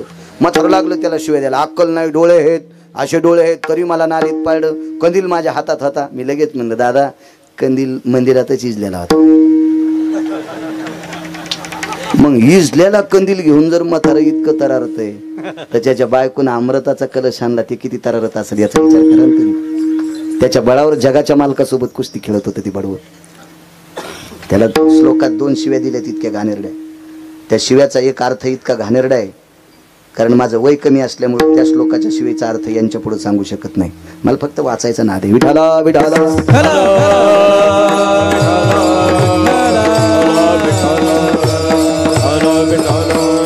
मारुती रायनं सांगितलं आई साहेब काय? अरे संन्यासी आहेस तू? तो म्हणले काय हरकत नाही. गेले त्या शेपटीनं भोंगे हाणले. मेन जे बॉस होते का ते अमृताचा कलश सांभाळायला मेन बॉस शिष्यच ठाणले. शिष्य सगळे हाणले. ते मेन बॉस होते हात जोडले. काऊन मारता? काऊन मारता? नालायकाला मदत करायली ना. मगाशी तुम्हाला एक वाक्य ऐकलं का तुम्ही? जो आई वडिलांची सेवा करत नाही त्याचं भजन ऐकायचं नाही. जो आई वडिलांची आता वाढले असतील तो भाग सोडून द्या, पण जिवंत असताना आई वडिलांची, आता माझे वडील 90ला गेले, माझी आई आहे. मी जर आईला मानित नसेल किंवा आईला सांभाळीत नसेल आणि तुम्हाला माहीत झालंय तरी तुम्ही माझे कीर्तन ऐकून मला पाकिट देत असताल तर तुमच्या इतका मूर्ख जगात कोणी नाही. कारण सांगू, केले पाप जेने दिले अनुमोदन दोघाशी पतन. कारण तुम्हाला त्याच्यातलं अर्ध पाप लागणार. मी केलेल्या चुकीचं पाप अर्ध लागते अर्ध. म्हणून मग अशी एक शब्द बोललो होतो तुम्हाला. आता मारुतीराय त्या भुंग्यांना काय म्हणले? अरे नालायकांनो, दुष्ट राजाला जिवंत करता ना तुम्ही. प्रांताला विदुषी, या प्रांतासाठी घातक येतो तो रावण, आणि त्याच्यासाठी तुम्ही अनुमोदन देता. याच्याकरता तुम्ही नालायक सगळे मारले. माफी मागितली. आमचा वंश शिल्लक ठेव. भुंग्याच्या जाती फक्त 14. भुंग्याच्या पुराणात शास्त्रात वेदात फक्त 14 जाती. कुत्र्याच्या खऱ्या जाती 6.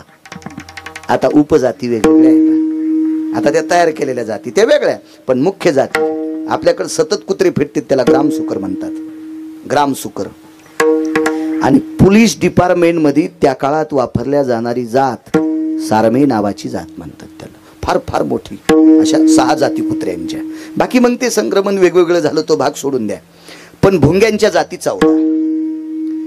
कमळावरचा मकरंद खाणारी भुंगी ठराविक. ते कुठलंही काही खात नाहीत. म्हणून एका शपक त्याच्यासाठी श्लोक आला. कालिदासांचे काही एक श्लोक होते. आम्हाला एक त्या भुंग्याची एक कविता होती. कोणी एक विचित्र पुतळा जेवावयासी बैसला, जेविता जेविता पात्रेची निभक्षिला. म्हणजे 14 भुंग्यापैकी मकरंद सेवन करणारा भुंगा कमळावर बसला. सूर्योदय झाला की कमळ उमलतय आणि सूर्यास्त झाला की कमळ मिटतय. असं 13 कमळापैकी एकच कमळ आहे, ते फक्त रात्री उमलते, त्याचं नाव आहे ब्रह्मकमळ. 12 कमळ सतत वरी तोंड करून उमलतात आणि ब्रह्मकमळ हे रात्री उमलते आणि खाली तोंड करून उमलते, हे पण लक्षात ठेवा. त्याला फक्त ब्रह्मकमळ म्हणतात. बाकी सगळी कमळ वरी तोंड करून जन्मात उगम पावतात आणि ती फक्त सूर्याचा प्रकाश पाहिल्यावर उमलतात आणि सूर्य मावळला की ते मिटून जातात. लाकूड कोरणारा भुंगा त्या कमळाचे पाते कोरून बाहेर येत नाही, तो मरून जातो. पात्रे चिनी बक्षिला 14 पैकी तो एक भुंगा. बाकीचे भुंगे तुम्हाला 1-2 जाती बरेच माहितीत. गोळे करणार भुंगे, त्या नादच असतो गोळे करायचे, जाऊ द्या त्याच्यावर काय. पण ही भुंगी ज्यांना अमृताची चोच आहे, त्यांची चोच अमृतात बुडती, ती 14 पैकी त्यांचं पुराणात वर्णन आलं त्या भुंग्यांचं, की ज्यांना मारुतीरायाचं दर्शन होते. ती भुंगे किती अधिकारी असतील कल्पना करा. हे आपल्या कवाडातले असतील का, कवाड भदभद करणारे, वरून किती नख पालिश करू द्या त्या कवाडाला, आणि अजून 7-8 वर्षाला अशी बुकी आणली की सगळं फाळ्या एकड सगळे एकड सारं फुफुटत निघतं त्या भुंग्यातून. काष्टम कोरित भुंगा भुस्कटम पडतम भोई, असा श्रेष्ठ कवी तर लंगड्या सखुबाईचा जावाई. हे अशी ही संस्कृत बी सांगणार येत नाही काय अशी. पण माफी मागितली, एकच पर्याय. तुम्हाला जर वाचायचं असेल तर चंद्रसेनेच्या पलंगाला आतून टोकरा. त्यांनी सांगितले, दादा मारुतीराया जीवनभर अमृत खाल्ले रे, आता लाकडं कशाला कोरायला लावता, त्याच्याशिवाय माझं भागत नाही. म्हणजे बाईला सांगितलं, प्रभू रामचंद्र आसनो तल्पको जायते जगदानंद कंदपत हे त्वमांचर्या भय जायते पातिव्रतांती धर्मानाहम. विश्वाचा मालक आहे, जगदानंद कंद जगतपती आहे, तुझ्या आशयवर तलकपावर मी त्याला आणेन. पण एक लक्षात ठेव, अरिष्ट भयतति जाय सुधा परिभासायति जायन्ते अरिष्ट सहेनं जायन्ते ना शनयं जायं विभिष्यता शनमं जायं विभिष्यता शनयं जायं. मारुतीरायनं सांगितलं, आई साहेब या तलकपावर आणतो, पण पाती या पाती यति जायन्ते चक्षुर भययनि जायन्ते शनयं पातिं भय जायन्ते चक्षुर पातिर भय जायन्ते चक्षुर पातिर भय जायन्ते. वरचं पापणं खालच्या पापणाला लागतंय, या वेळेला क्षण किंवा निमिष म्हणतात. जर अरिष्ट आलं, विघ्न आलं, काही अडथळा आला तर डोळ्याचं पापण लवेपर्यंत सुद्धा माझा मालक या पलंगावर थांबणार नाही. बाईनं सांगितलं, रे पतिव्रत आहे, अमृताचा कलश गरुडाला प्राप्त झाला नाही स्वीकारता आला, अमृताचा कलश बळीला प्राप्त झाला नाही स्वीकारता आला, अमृताचा कलश कदरूला प्राप्त झाला गरुडाकून नाही स्वीकारता आला. अरे अमृताचा कलश देवांना राक्षसांना प्राप्त झाला नाही पचिता आला, अमृताचा कलश देवांना प्राप्त झाला नाही पचिता आला, तो अमरपुरीत गेला. पण अमृताचा कलश पृथ्वीवर जितके देश आहे त्या सर्व देशात एकच बाई स्वीकारू शकते, तिला चंद्रसेना म्हणतात आणि ती मी आहे. आणि काय ताकद आहे इथं हिगणं येण्याची. ठीक आहे म्हणला आई साहेब, ठीक आहे काय हरकत नाही. सांगितलं भुंग्याला, बदामाच्या डब्याचं ढक्कन उघडं ठेवा आणि त्याच्यात एक गुळाचा खडा टाका. मुंग्याला मुळवाटी द्यायचं काम नाही. देखून या गुळ धाव खाली. बदामाच्या डब्यात मुंग्या गेल्या की शिरसगावकर मुंगी असं बारीकस छिद्र बदामाला पाडी, ती मधलं चट खाती आणि वरून ते पिवळं जाशाल तसट होती. द्वारकाबाईला वाटलं बदाम सगळेच आहेत, हातात घेतल्यावर टरकल. इतक्या मुंग्या हुशार, इतक्या मुंग्या मुंगळ्यापेक्षा हुशारच असतात. बसताना पण कशा शिस्तीत बसले बघा ना. मुंगळे असेच बसले, कोणीकडे एकाचं तोंड इकडं एकाचं तोंड तिकडं. त्याला वाटलं येडवाकडं सांगितलं की रुपरनं झटकीला मारली की गेले. मुंग्या कधी तुम्ही अजून बी बघा, मुंग्या रांग सोडित नाहीत. मुंगळे लगेच रांगा सोडित आहेत. मुंगळे लगेच बाजू वळीत आहेत. सकाळून याच्याकडे, दुपारून त्याच्याकडे, संध्याकाळी तिसऱ्याकडे, मतदान चौथ्यालाच. मुंगळ्याचा मिळत नसतो. मुंग्या कधी बी शिस्तीतच. जसा मधला गर खावा, खोबऱ्याचा जर तुकडा खाल्ला तर फक्त काळी पाट शिल्लक ठेवतात मुंग्या, फक्त काळी पाट. पूजेला आलेलं खोबरं चुकून काकीच्या हातानं बरणी उघडी राहा. इदं नवाति सर्वहा इदं श्रीफलाति जायते टर्कलं समर्पयामि. मधलं गरम मुंगीम भक्षितम पिपिलिकाम भक्षितम. ही संस्कृत येडी वाकडीवर खरी नाही. हो, मला तशी ते टीव्हीत ऐकायला भेटते बघा, कधी कधी रविवारी बातम्या यायच्या. एकदम प्रजन्य कालास्ति भयूम आभ्रम जायते इति सर्वहा इति वातावरणंच विदुषतः ठोकर ठोकर गारगुंडम पडंच हा. याला निब्बर काठीने हाणायला पाहिजे. विठाला विठाला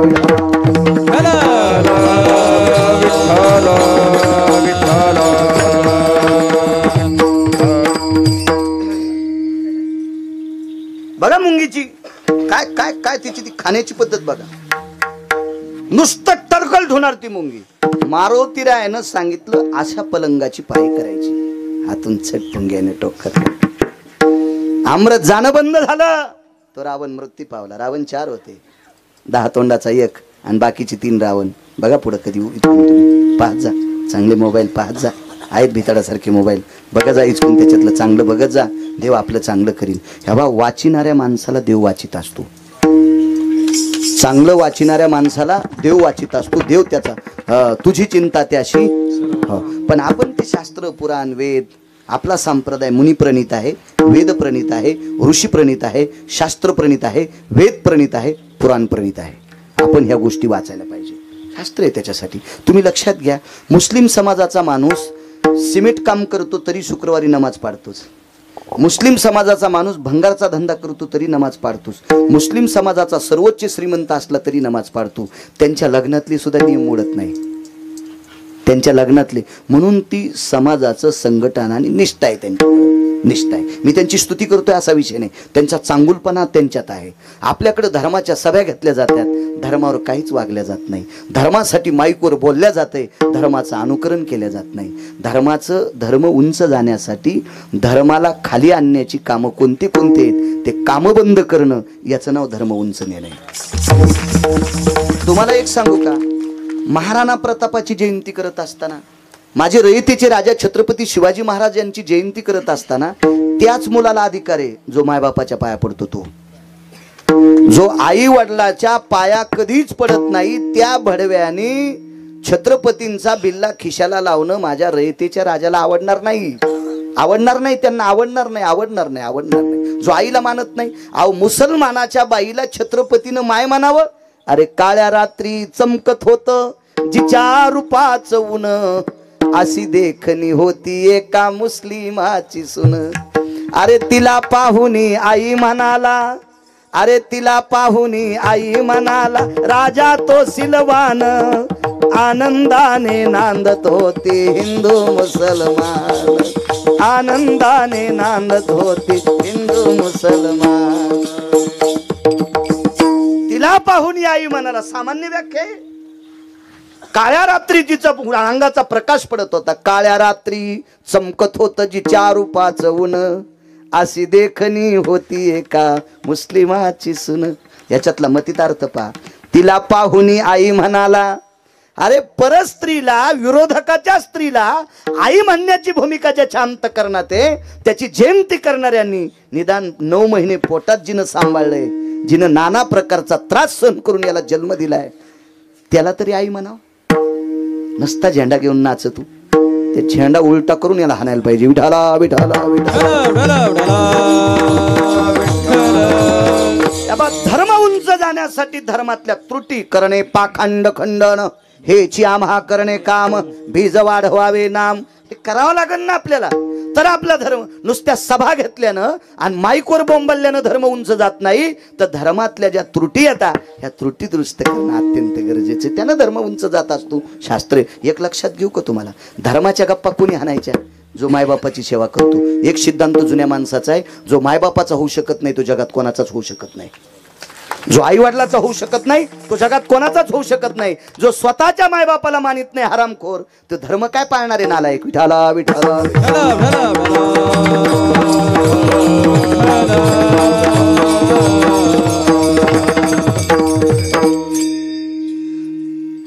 4 भुंगे राहिले होती. आमचा वंश शिल्लक ठेवा याच्याकरता भुंगे शिल्लक ठेवले. आणि ते भुंगे इकडं लाकूड कोरायला आले. अमृतनेनं जोशी काका बंद झालं. रावण मृत्यू पावला. मारुतीराय जवळ गेले. प्रभूने आनंदाचा सुस्कार सोडला. वाचलो रे मारुती, वाचलो. चाल घरी आता स्नान करायचं. मारुतीरायने सांगितलं तुम्ही वाचले पण मला वाचवा. प्रारब्ध क्रियमान सांगायला प्रारब्ध प्रारब्ध मला वाचून. प्रभू रामचंद्र म्हणले तू चिरंजीव, तुला कोण मारीन? काय कोणाची मायवेली तुला मारायला? म्हणलं मारीत कोण नाही, पण डाग लागन ना. आणि डाग कोणत्याच केमिकलनं धुतल्या जात नाही. तो डाग लागता कामा नाही. कसला डाग? अरे सर जिंकलो मी आता. मारुतीराय म्हणले तुम्ही जिंकले नाही, बाईनं तुम्हाला जिंकू दिले. कोण बाई? ज्याला मारलंय त्याची बायको. अरे दर्शन घेऊ तिचं. दर्शन घ्या, लोटांगण घाला, काय करायचं तर करा, पण तिच्या पलंगावर बसू. अरे प्रापंचिक स्त्री, तिच्या पलंगावर मी बसायचं? मी मर्यादा पुरुषोत्तम आहे. मी सूर्यवंशातला राजा आहे. सर्व बुजुर्ग अंगावर थुंकतील माझ्या, पूर्वज नरकाला जातील. आहा कटा त्याचे करीती पितर, वंशी दुराचारी पुत्र झाला. अरे माझे पितर मला शाप देतील. मारुतीरायन सांगितलं रामचंद्र भगवान गुरुवर्य प्राणनाथा एक विनंती करा, मी तुमच्यावरती वेळ येऊ देणार नाही, पण तुम्ही त्या पलंगावर. हनुमंता अरे पतिव्रतेच्या पलंगावर मला जाण्यासाठी सांगतो, त्याच्यापेक्षा तिच्या नवऱ्याच्या हातानं मला मरण आलेलं परवडं होतं. तिच्या नवऱ्याच्या हातानं मला मरण आलेलं परवडं होतं. हे रामायणातून घ्यायचंय. हा आदर्श रामायणातून घ्यायचा आहे. हा आदर्श रामायणातून घ्यायचा आहे. मेलो तरी हरकत नाही, पण एका पवित्र स्त्रीच्या पलंगावर मला धाडतोस. आणि हनुमंता तुला तरी ही बुद्धी कशाला सुचली? तू तर संन्यासी आहे ना, मागणं पुढं फुफुट आवड. तुला काय करायचं होतं या कुठं नेऊन? तुला काय कर, मी मरू दे, काय हरकत नाही, पण तू हे अंगाव कशाला घेतलं? ऐकन मालक, माझ्या डोळ्याच्या देखता एका नालायकाच्या हाताने तुम्हाला मृत्यू यावा. चंद्र सूर्य तोपर्यंत मला बुद्धीची देवता, बलाची देवता, वरिष्ठ सगळ्या लोकांनी मला मान्यता दिली. ह्या पदव्या माझ्या सगळ्या नदीत जात्या. अरे तू तुझं मोठेपण करण्यासाठी मला मातीत घालतो. ऐकायला तयार नाही तर रामचंद्र मला तिच्या पलंगावर पाठवतो. मारुतीरायाने सांगितलं प्रभू एक लक्षात ठेवा, तुमच्या अंगाला कुठल्याही प्रकारचा डाग लागणार नाही याची मी दखल घेतलेली आहे. पण एकच काम करा, मी त्या माऊलीला सांगितलेले माझे मालक तुझ्या पलंगावर येतील, विराम होतील, विश्रांती घेतील. तू त्यांचा आक्षेप काढ, तुला काय बोलायचं असेल ते बोल, पण माझ्या मालकाला इथे चक्षुया पातील वे भासाम तताम जायते अनिष्टा यत कारोते अनिष्टा ती तत्राती जायते भंगा. फार मोठ्या माणसाचं वाक्य, जाबालींचं वाक्य. जोशी काका जाबाली म्हणतात, लोमस त्याच्या पलीकडचं म्हणतात. प्रातार भय जायते ती क्रिया, भास्करो तेजो भय कांती यत किरणो सर्गोती जायते यस सर्गो नैवत्याधिष्ठितः. सूर्याच्या किरणाला खालीवरी व्हायला एक विलंब थोडा सुद्धा लागत नाही. एखादं वेळेस तो टळल, पण तिथं जर विलंब आला, तिथं जर संकट आलं तर भगवान थांबणार नाहीत. हा जाबालीचा, लोमशांचा पुरावा. त्याच्या पलीकडचा बकदालभ्याचा फार याच्याही पलीकडचा पुरावा आहे. इथे रोमांतंतु जायते चतुर्दश गुणत्रय. ह्या केसाचे उभ्या 14 भाग करायचे, केसाचे उभे 14 भाग करायचे. आडवे किती करता येतील, पण उभे 14 करायचे. केस किती बारीकसा असतो डोक्याचा, केसाचे उभे 14 भाग करा. रोमाम चतुर्दश जायते एकम भागा येते जायते अनिष्टा तत्राम नैवम तल्लोकपागा. बकदालभ्यांचा पुरावा. आता त्याच्या पुढचा सांगू काय? बस झाले नाही एवढे 3. हे ध्यानात ठेवा. विठाला विठाला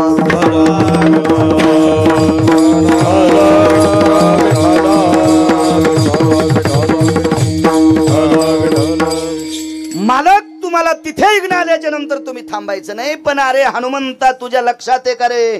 अरे आमचा माथा त्याच ठिकाणी टेकतोय पतिव्रतेच्या पायावर. जिका भाग्याची आहे व तिचा पती तिचा देव, मानी भ्रताराची बोली धन्य जगी ती माऊली. तिचे होता दरुशन मिळे पोट भरी अन्न, तुका म्हणे पतिव्रता तिची देवावरी सत्ता. अरे झुकायची ताकद फक्त पतिव्रतेच्या पायावर आहे. आणि तिचा पलंग आम्ही पायानं मोडाव, काय या पायात ताकद आहे? मारुतीरायाने सांगितलं प्रभू एक काम करा, माझ्या शब्दावर विश्वास ठेवा. मी निष्ठावंत संन्यासी आहे आणि निष्ठावंत तुमचा भक्त आहे. माझ्यावर एवढी कृपा करा आणि मारा पलंगाला पाय. प्रभू रामचंद्र दारात आल्याबरोबर काय त्या बाईला आनंद. कर्म सांगायला पैठणमधल्या मालकांचा पुरावा पहिल्या कडव्यातला डबल सांगतोय. मालकाला पाहिल्याबरोबर काय बाईला आनंद वाटला. तलकप सजवलेला होता आणि भगवान प्रभू रामचंद्राने पायाचा अंगठा पलंगाला लावणे आणि पलंग कड कड कड कड कड कड कड कड पोचणे. सव्याग्र अपसव्याती भागाम दिशान त्यागे शिवयहा. पलंगाकडचं तोंड त्यागलं आणि विरुद्ध दिशेला तोंड केलं जोशी काका महाराज आणि जगाचा मालक निघून गेला. मारुतीरायनं बाईच्या दारात लोटांगण घातलं. आणि मारुतीरायनं लोटांगण घातल्याच्या नंतर मारुतीरायच्या अंगाला चिटकलेली तिच्या दारातली माती प्रभू रामचंद्र कपाळाला लावतात. माझ्या माईनो, तुम्हाला एक दोन शब्द मी थोडेसे कडक बोललो, त्याचा राग मानू नका. याचं कारण सांगतोय. रावण किती नालायक होता. 14 गोष्टीनं, 28 गोष्टीनं आणि 32 गोष्टीनं. रावणाचा नालायकपणा माझा इथपर्यंत माहित आहे. पण रावणाची पत्नी इतकी अधिकारी होती. रावण मारल्याच्या नंतर कामग नावाच्या विमानातून प्रभू रामचंद्र खाली उतरले आणि खाली उतरल्याच्या नंतर त्या ठिकाणची माती 3दा कपाळाला लावली आणि लंकेकडे तोंड करून 3दा नमस्कार केला. तर वरी बसलेल्या 6 लोकांनी प्रश्न केला. त्याच्यातली एक सीता होती. सीतेनं प्रश्न केला, ज्या जाग्यावर 6 महिने 26 दिवस मला त्रास झाला त्या ठिकाणची अपवित्र माती तुम्ही कपाळाला का लावली. एक. दुसरा मुद्दा, लंकेकडे तोंड करून नमस्कार का केला. तर विटेवरच्या मालकाने सीतेला सांगितलं, सीते, नवरा मृत्यू पावल्याच्या नंतर आपल्या अगोदर नवऱ्याचं शरीर जळू नये अशी दखल घेणारी फक्त मंदोदरी होती. 22 वर्ष काही महिन्याच्या नंतर 22 वर्ष काही महिन्याचा मुलगा झाल्यावर त्या मुलाच्या वाचवण्याचं पत्र विटेवरच्या मालकाला लिहावं म्हणून डाव्या वक्षस्थळातून दूध आलं. तिला सुभद्रा म्हणतात. अभिमन्यूचं पत्र लिहायचं होतं त्याला वाचवा म्हणून. पण आयुष्यभर ज्याच्या खांद्याला खांदा लावून संसार केला, अग्नीची प्रार्थना केली, मला अगोदर जाळ माझ्या मालकाला नंतर जाळ. अग्नीनं सांगितलं, मेलेल्या माणसाच्या कपड्याला विस्तू लागला की शरीर जळत असते आणि पतिव्रतेचं शरीर जळतंय, कपडे जळत नाही. सतीनं देखील आग्न. हा नियम आहे शास्त्राचा. मी तुझ्या मालकाला अगोदर जाळीन. तर मंदोदरीनं सांगितलं, अग्निराजा तू तुझ्या सत्तेवर आरूढ राह, मी माझ्या सत्तेवर आरूढ राहते. जोशी काका रावणाच्या अंगाला लागलेला अग्नी, भराग्नी नावाचा अग्नी, मंडोदरीनं वक्षस्थळातल्या दुधाच्या धाराने विजिला. जगात 1 नंबरची बाई. नवऱ्याच्या प्रेताला लागलेला अग्नी जिनं वक्षस्थळातल्या दुधानं विजवा, ती सामान्य पतिव्रता आहे. आणि त्या पतिव्रतेचा स्पर्श या मातीला झालाय. म्हणून या ठिकाणची माती विटेवरचा मालक 7व्या अवतारात कपाळाला लावतोय. त्या पतिव्रतेचा वास त्या लंकेत होता म्हणून त्या भूमीला 3दा नमस्कार केला. मारुतीराय ज्या जागेवर लोळले त्या जागेवरची माती प्रभू रामचंद्रानं कपाळाला का लावली. या पृथ्वीवर जितके देश आहेत, नवऱ्यासाठी अमृताचा कलश असणारी फक्त एकच चंद्रसेना होती. आणि अशी पवित्र पतिव्रता ज्या भूमीत आहे, जिचा पदस्पर्श या मातीला लागलाय, ती माती तुझ्या अंगाला आहे हनुमंता. म्हणून ती माती पंढरपुरातल्या मालकानं कपाळाला लावली. आश्चर्यचकित. आता ऐका मागचं घरानं. आता आपल्या अभंगाच्या कडव्यावर या. हो, कडव्यावर जर आपण नाही आलं तर लोक म्हणतील हे बोलत कडे पण भंगारच वापरते. असलं नाही झालं पाहिजे, नाही झालं पाहिजे. काय शाप झाला शिरसगाव. मारुतीरायची शेपटी धरली तिनं. कुठं निघाला रे, कुठं निघाला, कुठं निघाला तो, कुठं निघाला. म्हणला, आई साहेब मा काय चुकलंय, माझं काय चुकलंय. तुम्ही म्हणले पलंगावर आणा, मी आणलं. पण मी तुम्हाला सांगितलं होतं संकट येता कामा नये. मारुतीरायची शेपटी धरली. सांग, तुझ्या आतापर्यंत केलेल्या नाम साधनेची शपथ आहे. मुंगे कोणी मारले. बोलती बंद झाली. एका भुंग्याचं पंख, मेलेल्या भुंग्याचं पंख शेपटीत अडकलेलं होतं. मृतायति जायते नम कीटकानाम यति पिच्छानायाम पुच्छाग्रो यो. पिच्छ म्हणजे पंख, पुच्छाग्र म्हणजे शेपटी, आग्र म्हणजे शेवटचा भाग. मेलेल्या भुंग्याचं पंख मारुतीरायच्या शेपटीत सापडलं. ती पतिव्रता आहे, तिची दृष्टी फार टोकाची आहे. का रे हनुमंता, कोण भुंगे मारले. मीच मारले. मग लक्षात ठेव, तुझ्या मालकाचा मर्यादा पुरुषोत्तम हा भाग संपू नये याच्याकरता तुला आनंद होता. लक्षात ठेव, तुझं ज्याच्यावर प्रेम आहे त्याला मी पलंगावर आणण्यासाठी इतकी आतुर होते. मी कपाळाचं कुंकू पुसलं. माझा काय दोष रे, काय दोष आहे. लक्षात ठेव, एवढी बलशाली शेपटी पण एक दिवशी तुला राहणार नाही, एक दिवशी तुला राहणार नाही. म्हणून रामेश्वरात बिना शेपटीचे मारुतीराय. आणि इकडचा भाग थोडासा ऐका. पंढरपुरातल्या मालकाला सांगितलं, प्रभो.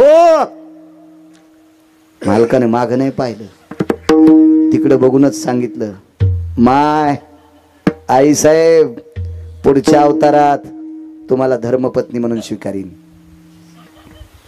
पण त्या बाईनं सांगितलं, आत्ताचा आनंद मातीत घातलास. काय कर्म चुकलं? ज्या अंगठ्यानं माझा पलंग मोडलास त्याच अंगठ्याला जरा नावाचा पारधी बाण मारीन.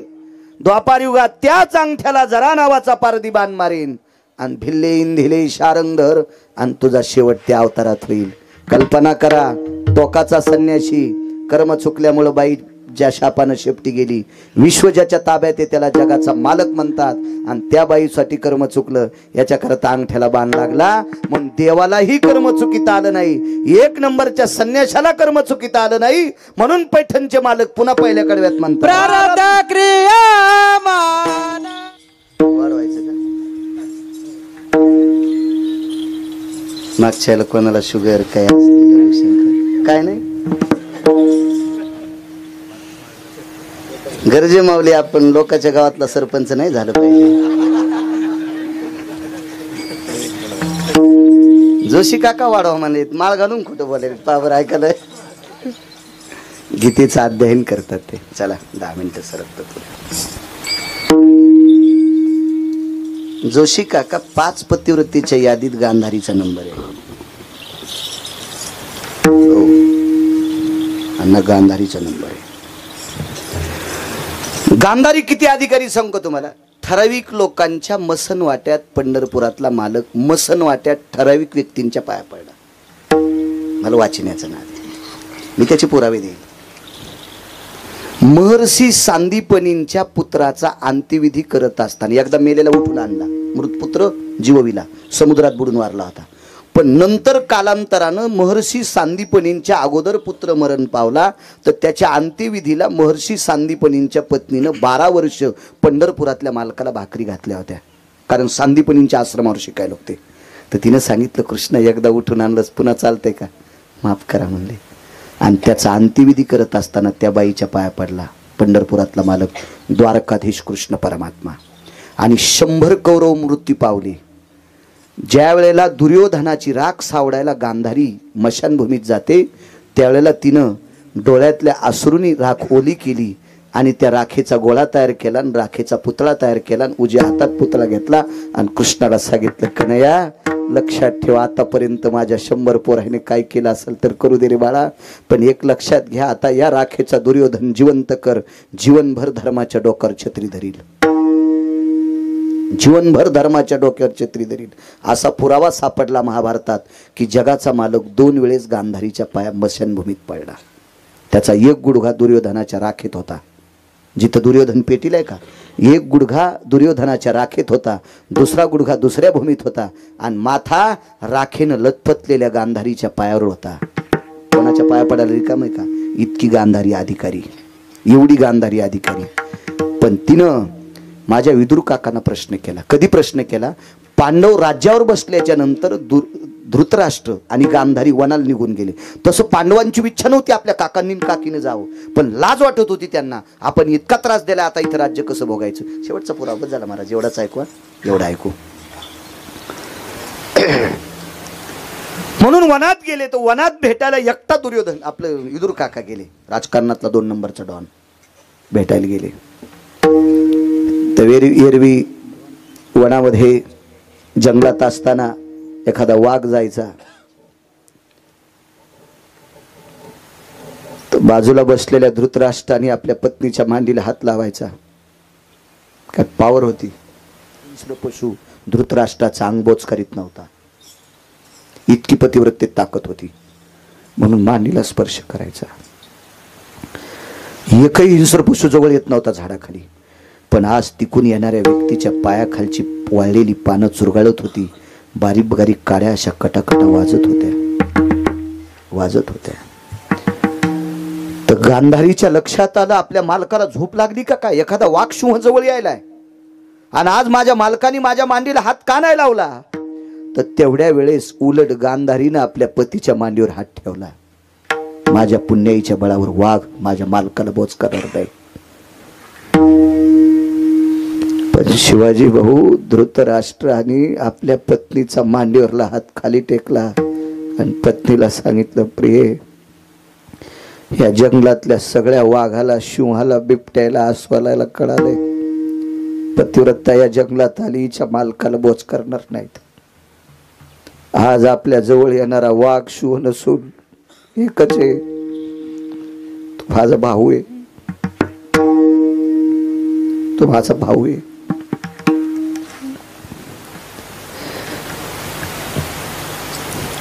धृतराष्ट्र आली, फुटक्या डोळ्याने हात पुढे केलेला आवाज दिला, इदुरा आलास?